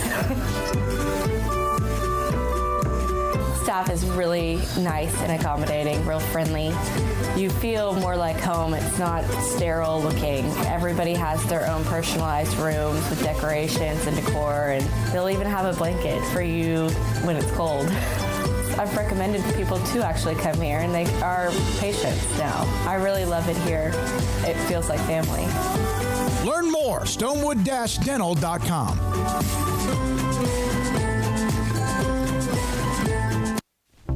Welcome back to SicEm365 Radio. Log on to the Willis Law Firm chat room on SicEm365.com. I got a couple of nuggets. You know, the Patriots had 19 consecutive winning seasons until this year. 19 consecutive winning seasons. Love that to came to an end. Also, the record they would have tied the Cowboys under Landry from 1966 to 85. They had 20. And that's 11 consecutive years in the playoff streak that also ended when they were beaten yesterday. See, and I think it'll be great to not have the Patriots involved. I think it'll be great to, and you know what? The AFC's fun, man. The AFC, the Bills, congratulations to them. It's been a really long time for all the Josh Allen critics. And, you know, I got caught up in probably rehashing lines of like, well, he's got a strong arm, but outside, dude's the real deal. Yeah. He's a real deal. They're fun to watch too, man. They're a great team. He is really good. Yeah. He and Herbert, a couple of the younger names, he's been around longer. In the same division, Xavier Howard forced a fumble yesterday, so he's continued having a banner year for the Dolphins. If he's not an All-Pro this year, then I don't know how many times he's given up something, but he's had All-Pro numbers. Yeah, he has to be an All-Pro, I would think. John Kikis from the Associated Press, Army, the Cadets, 9-2 and sitting without anywhere to go on a bowl, at least for now, although there could be changes soon. John, thanks for your time. We appreciate it. Your thoughts about what they're going to do. How's Coach Monken? I know he's very upset. How is this going to play out in your opinion? I talked to Coach earlier today, and he seemed pretty calm. Obviously, they're all disappointed. They've been through an emotional roller coaster the last 8 or 9 days, beating Navy and Air Force on consecutive Saturdays, and then having to deal with the bowl stuff. So, but the players seem intent on playing if they can get a chance. That's what they're waiting for now. Is there, I mean, I know that the SEC might have some other issues with cancellations and that. Are they just hoping, and how quickly do they need to get a call to be able to do that? They can know that they're going to practice the next 3 days, and if nothing comes, they're going to go home for and wait for a call. And if they get a call, they'll fly 100 cadets from around the country to wherever they're going to go, practice one day, and play. Quick turnaround. So how surprised were they initially by the lack of an invite? The players, I think, were caught off guard a little bit. They were watching things during the course of the day, and then it started looking bad. They had a meeting in the evening, and it broke the news. That Monkey broke the news to them then. But they seem pretty good, you know. Linebacker John Hagan said if they'll get a bid, it's not the end of the world. You know, there was a time, and I know this because my father was a Naval Academy graduate, where Navy was destroying Army every year. The incredible amount of respect we have for both programs, but it was so one-sided for almost 2 decades. And he's come in, Coach Monken, and obviously now has turned that thing around. What is it about him? What was it about what he did that not only just turned him around, but now they're sustaining success at a high level? He's just got a way about him that he just inspires the cadets.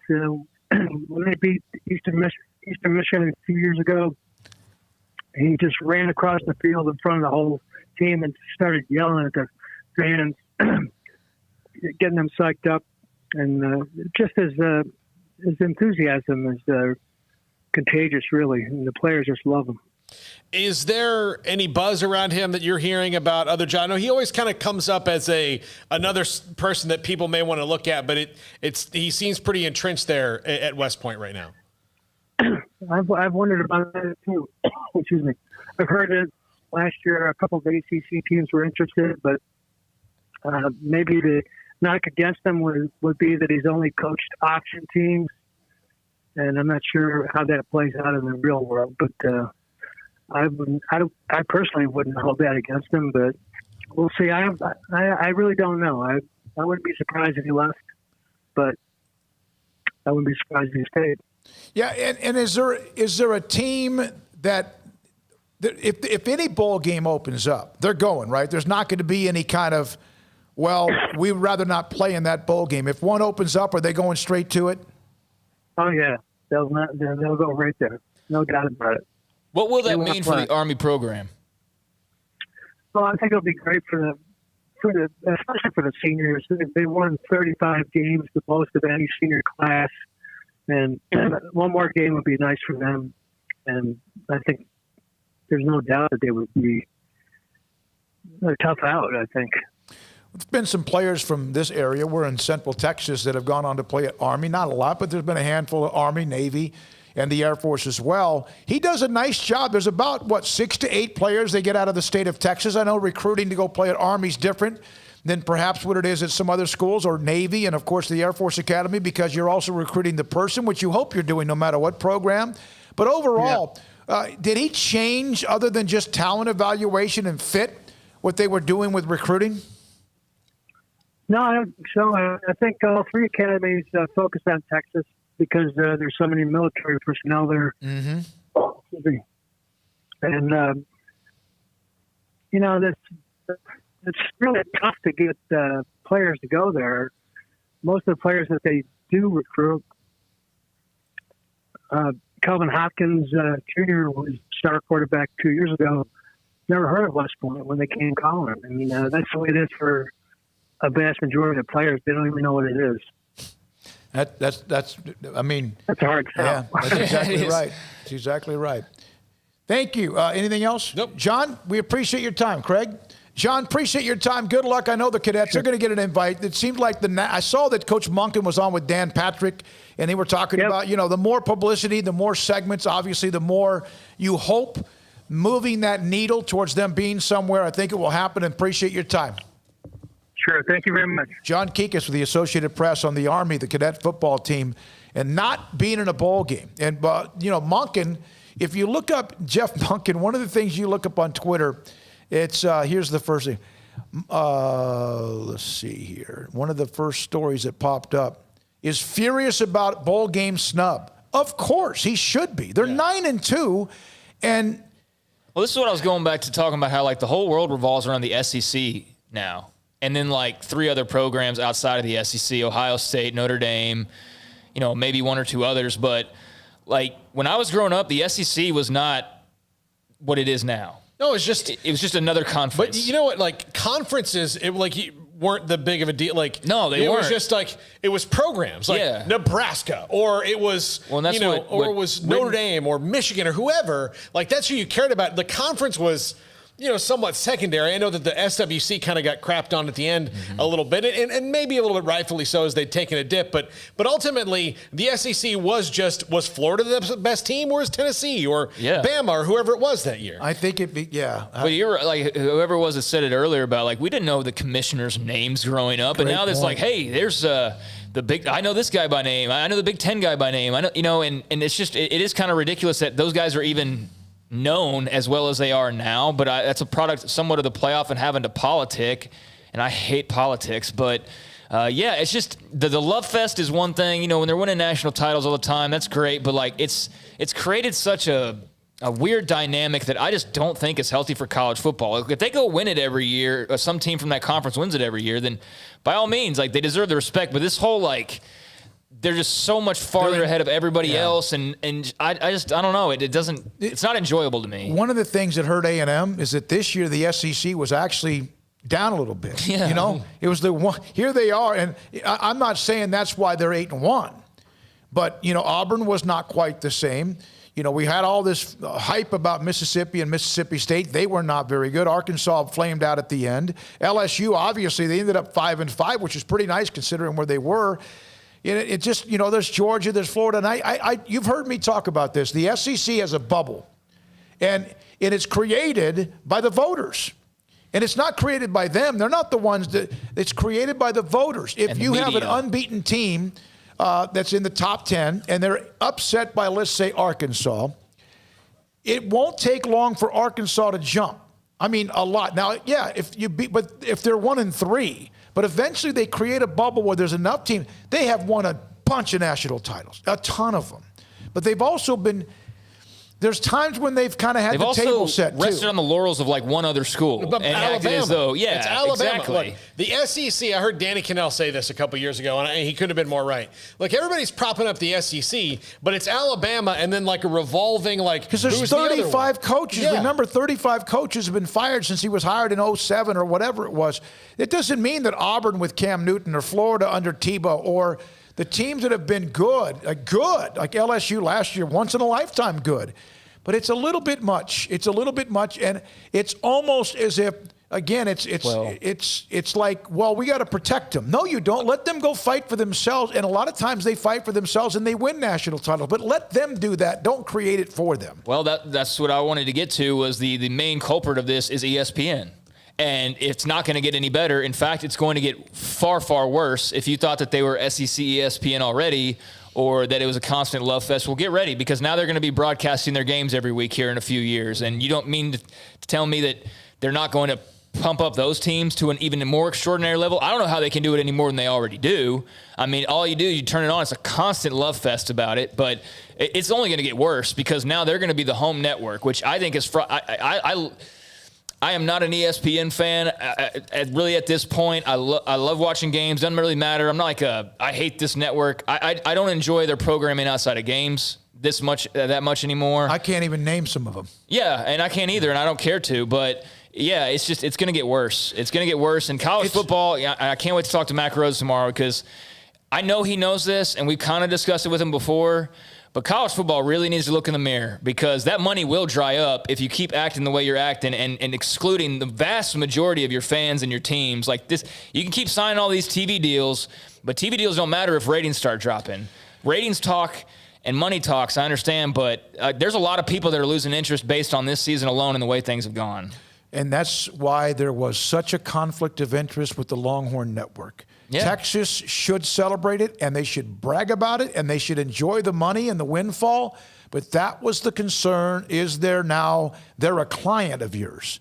They're in a relationship with you. If, in fact, they have some sort of scandal, will ESPN dig into theirs and sit inside hotels for 6 months at a time to write books about something? Are they still talking about LSU right now? No, it took a week. How quickly did that go away? Yeah. Well, how quickly did that go away? away? We're with Mark Schlabach and Paula Levine, and I'm not trying to say, oh, by the way, Baylor screwed up. We know that, but I'm talking about it's interesting how they wrote a book which flopped. Their allegations were as damning, if not, even more so. I mean, they directly had links to the coaching staff and non-punishments and Ed Orgeron and all of that. There weren't even those connections with Browse. Like, you had to really search and then just assume to even put a couple of texts that could have been a couple of texts taken out of context. Like, and that was months of coverage, and burn it all down, and Feinbaum calling for the death penalty, and then deleting tweets about calling for the death penalty because I called him out on it. I remember that very vividly. And it was all of that. Books being written that didn't sell but 10 copies. Every week, trickle. And by the way, the book, I read it out of curiosity. It was just a rehash of all their articles. There was no new information in it. Just like recently when there was a story about the NCAA, it's copy and paste the last 28 paragraphs. I almost think that's what they did. Yeah. Like just the publisher was like, hey, do we need anything else other than these articles you've already written? You want to add anything to it? Yeah, I read it. There was nothing new. Yeah, it was right after my surgery. I'll tell you this, going back to the Longhorn Network real quick, in hindsight, like for Texas, it was it wound up being, it's just money, but has it helped them at all? No. No, because part of the thing was the high school games. Well, they got knocked out in an hour and a half. Yeah, that was a bad idea. And then the second part of it was, okay, well, there'll be no way that a game won't be televised. Everything's on television or the internet now. Yeah. So that's not even a recruit. Like, you can't. If I'm recruiting at Coastal Carolina versus Alabama, and my Alabama's only selling point to me would be like, we're on TV every week. Coastal Carolina goes, yeah, so are we. You got the internet? We got it. That's not even a recruiting thing anymore. Come on, Paul. Millions of people are just anticipating the 25th replay in the last 2 days of the Rose Bowl, from years ago. That's basically what it is. Yeah. And, shows here and there, I suppose, but I don't even think most Longhorn fans care about it. It's nice to have. It's a cool thing if you're a fan of that program, but it's not a game changer in any way. But now with on-demand content, right? Because you could just go look at what we're doing. It's not that far away, quite frankly. A couple of from the text line. Glenn said, by the way, I do believe that Kevin Hoffman's father played for the Texas School for the Deaf. Oh, really? I didn't know that. Stephen Vaughn, just wait for them to expand it to 8 so we can hear them say Why are we going to give a group of 5 school a chance? They obviously aren't as witty as any team from the SEC. From Carl, Army better get to pick which losing record team they want to replace. The NCAA better fix this and quick. Matt, damn, I just ran through another wall. Thanks, Phil Bennett.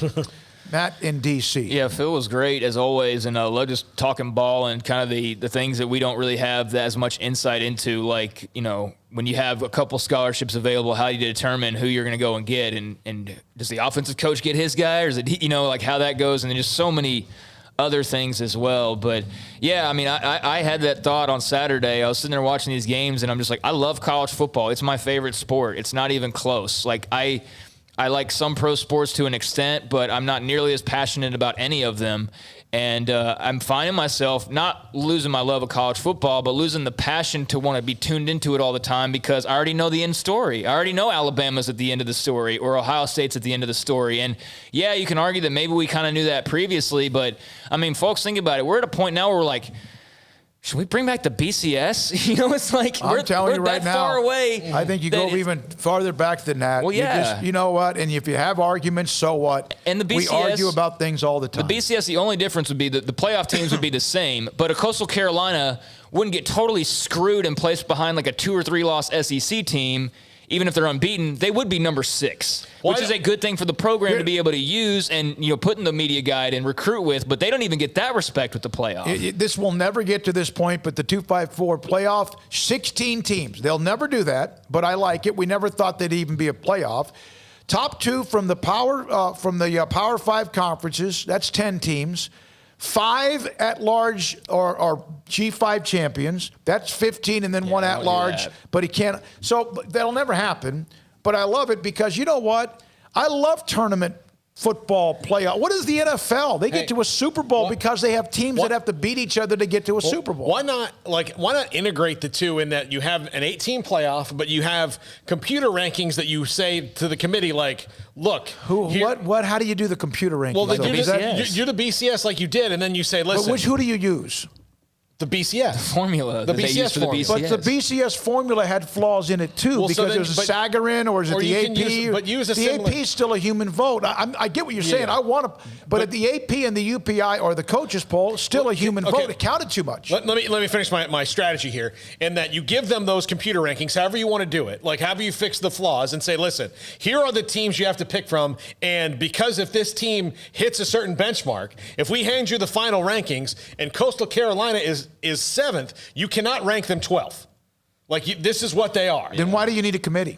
You really just to pick the at-larges? I don't think we really want to go entirely away from humans, totally, because they are still watching the games and computers aren't watching. I think if you made it to 8 teams with conference champions and some sort of guideline, some sort of floor for the non-Power 5 teams, and told the committee, like, here's what we're doing, then the only thing you're arguing about is 5 through 8, which is not as bad as 1 through 4. But we will still argue about 5 through 8. But it's not as bad as the 1 through 4 thing. So you're not like... You don't think so? No. Okay, so you're like... Okay, give me 5 through 8 this year.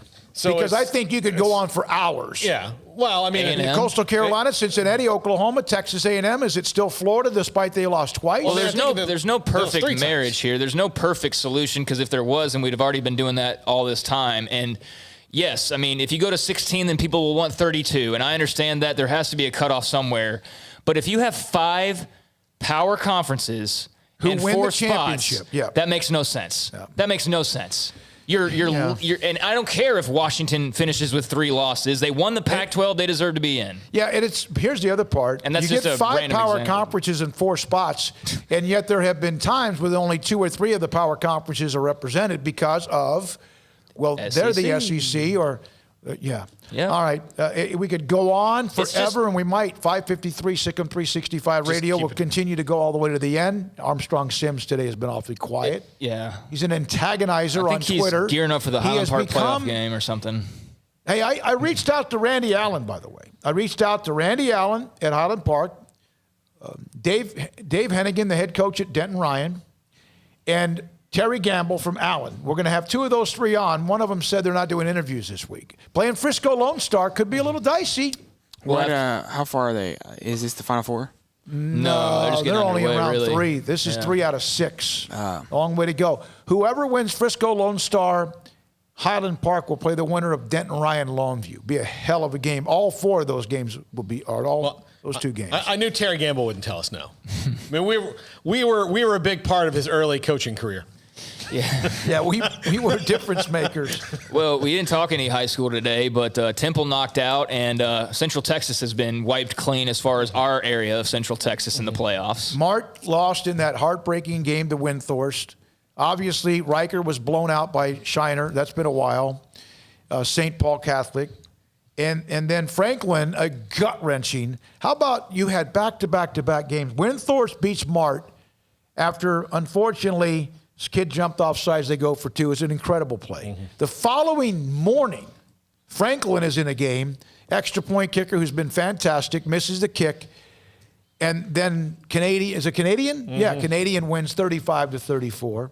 I mean, I'll tell you what, Franklin showed a lot of moxie the way they came back in that game because it looked like they were about to get boat raced early on.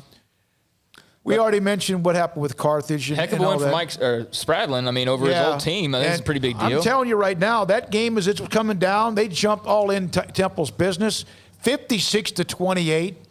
That was a woodshed. And that was a close game at halftime too, and then they just blew it open in the second half. But yeah, that College Station knocked out by Denton Ryan. Yep. So I mean, we're getting into some pretty big time matchups where we're now going to see the Ulysses versus the Allens and South games Lake like Carrolls that, and all them, which will be fun. And those will be much tougher games to pick, I think, in a lot of cases too, because there's going to be a lot of very even matchups. Whereas in the playoffs, even at this point, they're still pretty. You're like, okay, I know this team's going to win this game. And then there's some that are toss-ups, but Central Texas will not be winning a state title this year. So that came to an end this past weekend. I wrote two articles this weekend on the UIL 100. I wrote one about the 1983 Dangerfield Tigers, and I wrote about David Warren, the former John Tyler great. And Johnny Toos was quoted in the article. I got a hold of Johnny, and he said, we learned pretty quickly to run the opposite way. And Alan Wilson, the former head coach at JT. I'm writing tonight about my alma mater's rivalry with San Antonio Cole. Universal City Randolph is a top 100. I don't know when they're going to release it or how they're going to release it. They've kind of released the names, the teams, the list, and all that, but I have no idea. But that's been fun to kind of do because I've talked to a lot of different people, including my former teammate who's the head coach at Randolph, who they beat Cole 41-0 this year, in case I didn't make a big deal out of that before. All right, so where does Tanner Mordecai end up? I think SMU is his favorite, right? Yeah, SMU. Kyle Pitts entering the NFL. That is a beast mode player at Florida. A top pick for sure. Not number one, but definitely a top pick. Dabo Swinney did his poll, and this is getting a lot of play. He had Ohio State 11th. Did he really? Yeah. I hadn't seen that. That's funny. He had him 11. He had his top four. I don't know if I have that's who he did, but yeah, he had a list. So you don't think that'll be on every locker? It is, but going into the weekend, there was a chance if he lost, he was going to be out of this thing to a team that only played 6 games, which he's been very, vocal about. This isn't the first time he's mentioned something about it. So It's not like he's just jumping on right now. It's been he's look what sticks to his guns. You're right. He sticks to his guns. He doesn't matter even if he's on the wrong side of it. I kind of in this day and age, you can be on the wrong side of what people want you to think or what the what I call social media mob. Even if you're wrong, we mentioned earlier against Siaka Ika, young man from LSU, the big jarring big defensive lineman committed to Baylor today. We had his high school coach on. If you didn't hear that, it's a lot of insight on him. John Lovett to Penn State. That's like he should have been there in the first place. Yeah, I mean, good for John, and I do think he'll have a good year. I don't know what their other roster members look like. They had the running back who opted out this year, didn't I haven't taken the time to look, and I don't even know that I will, but he should have a good opportunity there. He's spent his 4 years at Baylor, was a single digit all the way. It got messy there at the end, obviously, but you know what? Baylor's going to be just fine without him, I feel like. It's not like a player that they just can't afford to not have back. I think the players that they couldn't afford to lose have all made it known that they're coming back. So, for Brewer and Lovett, best wishes. But, man, if I had to go, hey, you can keep Brewer and Lovett or you can keep Tejada, Bernard, the list goes on and on. I would much rather have what Baylor's got coming back. But best wishes to those guys for sure. One other note. This is from Steven in Virginia. He told me over the weekend, We've had Jennifer on for the Fantasy Football League, and her team has exploded, by the way, in games that don't count. Yeah. On this day 2 years ago, I lost my Fantasy Football League by 0.12 points after losing a point due to a stat correction on a Jared Goff something. That happened earlier this year to somebody, right? Like there was a stat correction somebody that won screwed like $1 somebody million over. or something. Yeah, DraftKings, yeah. So, no, that's bad. My fantasy football playoffs ended for me this weekend. It goes on for 2 other people, but I got Paul. drilled. Drilled. By who? Who did they have? Derrick Henry? They had Ryan Tannehill, who had a fantastic game. Dwayne Haskins? No, and Logan Thomas. That was the difference, was Tannehill and Thomas. He had like Thomas. 10-plus catches or whatever. Yeah, 13 catches. All right. Every time my alert, Logan Thomas. One note about Larry Fedora. This is from Ryan Switzer, the former North Carolina coach who was complimenting the North Carolina program with Mack Brown and company. He said, from top to bottom, the program is in much better hands now than ever before during the Fedora tenure. But I want to let you know that Larry Fedora helped build the blocks. It was a compliment on Ryan Switzer's feed about Baylor offensive coordinator Larry Fedora. Is he in the Cowboys Ring of Honor, Ryan Switzer? No. Where is he now, Paul? I don't know. He was with the Steelers and then with the Raiders and the. All right. Thanks to John Jacobs. Thanks to David K. helping set that up. They play at 7 o'clock tonight against Arkansas Pine Bluff. Max Olson, Adam Rittenberg, Phil Bennett, John Kikas, and thanks as well to Kate Northup and John Moore, Texas School for the Deaf. Great segment with them. We appreciate it. Paul Catalina, Craig Smoak, and Armstrong Sims. Thank you for listening whenever you do, however long it might be, and good night.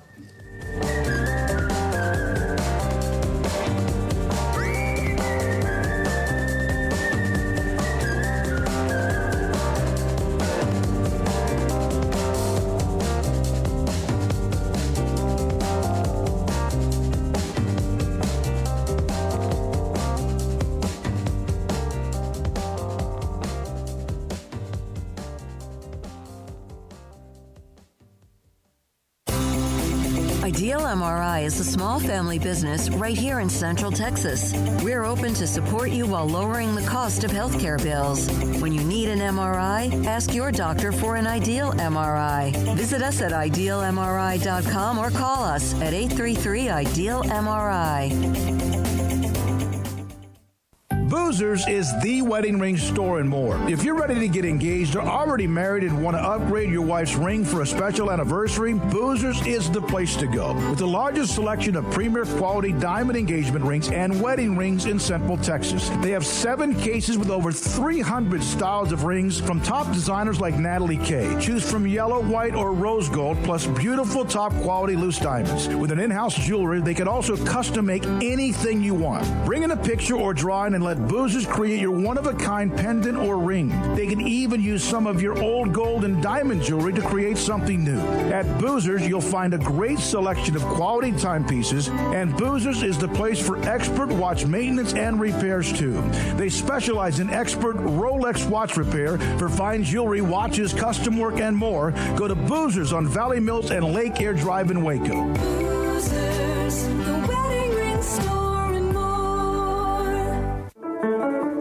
One size fits all. That may be all right for an adjustable belt or cheap sunglasses, but when it comes to your financial needs, no one wants a one-size-fits-all strategy. Cam Heathcott, your Edward Jones financial advisor, knows that his most important goals are yours. That's why he takes the time to understand your needs, knowing you. That's how Edward Jones makes sense of investing. Cam Heathcott, covering Conroe and Houston, 936-756-7717 or cam.heathcott@edwardjones.com. Edward Jones, member SIPC. Stepping into the boots of a U.S. Army officer can add confidence and leadership skills to your son or daughter's career path. See all the things they can achieve in our boots at GoArmy.com. U.S. Army Waco Recruiting Company, 254-598-8131 or 254-776-1543. Riverbend Liquor and Wine has their easy-to-access drive-thru open and convenient and clean in-store location on the corner of Lakeshore Drive and North 19th Street in Waco. Riverbend Liquor has the best and most extensive variety of craft beer selections in Waco, and Balcones whiskey, including single malt, pot still, baby blue, rye, brimstone, and the all-new lineage in stock. Riverbend Liquor and Wine, family-owned and operated, and a hidden gem in Waco on Lakeshore Drive and 19th Street. And find out more on Facebook and Instagram.